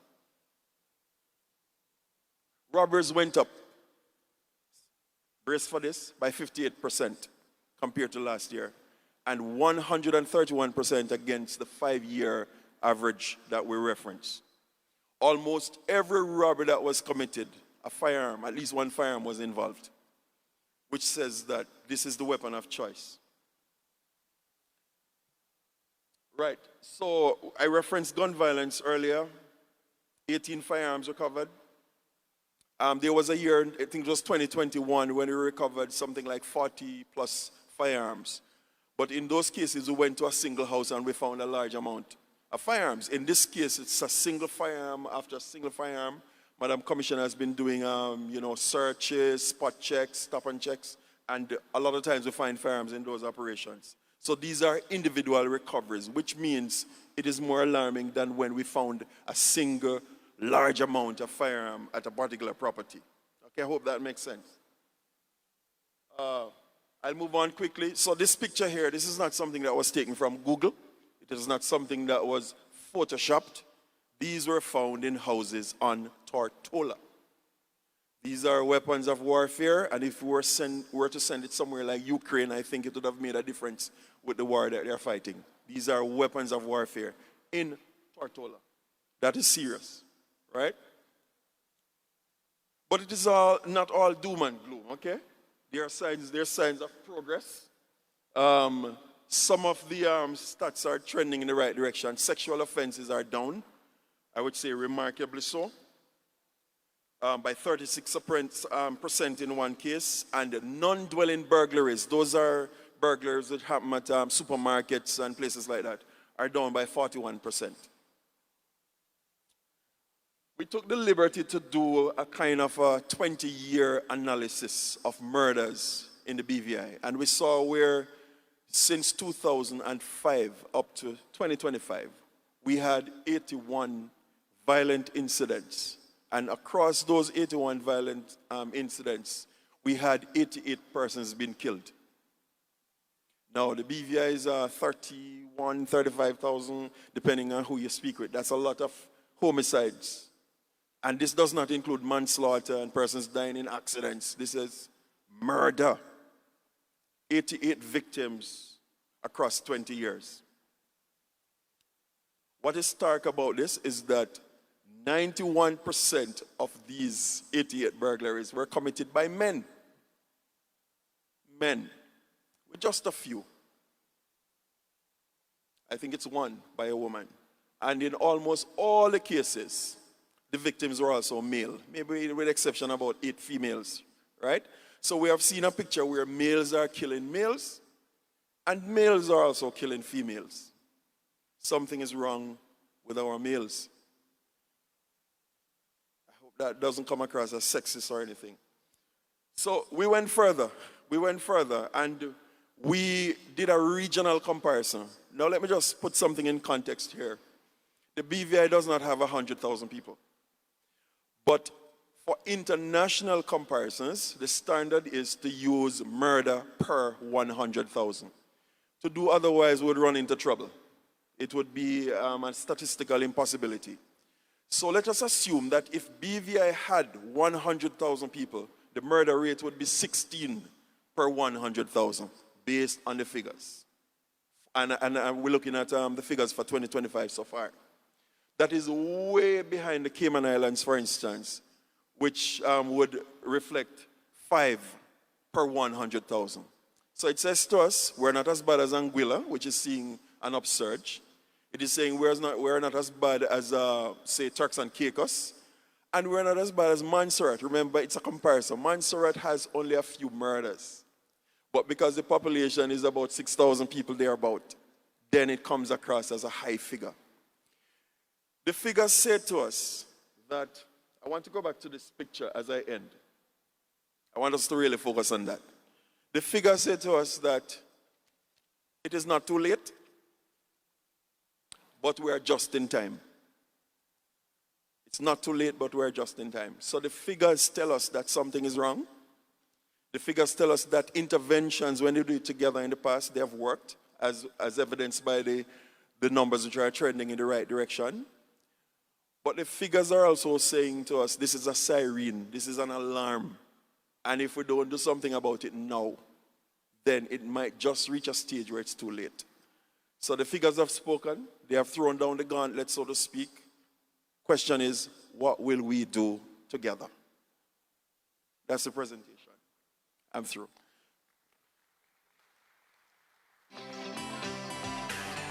No more war, BOS twice.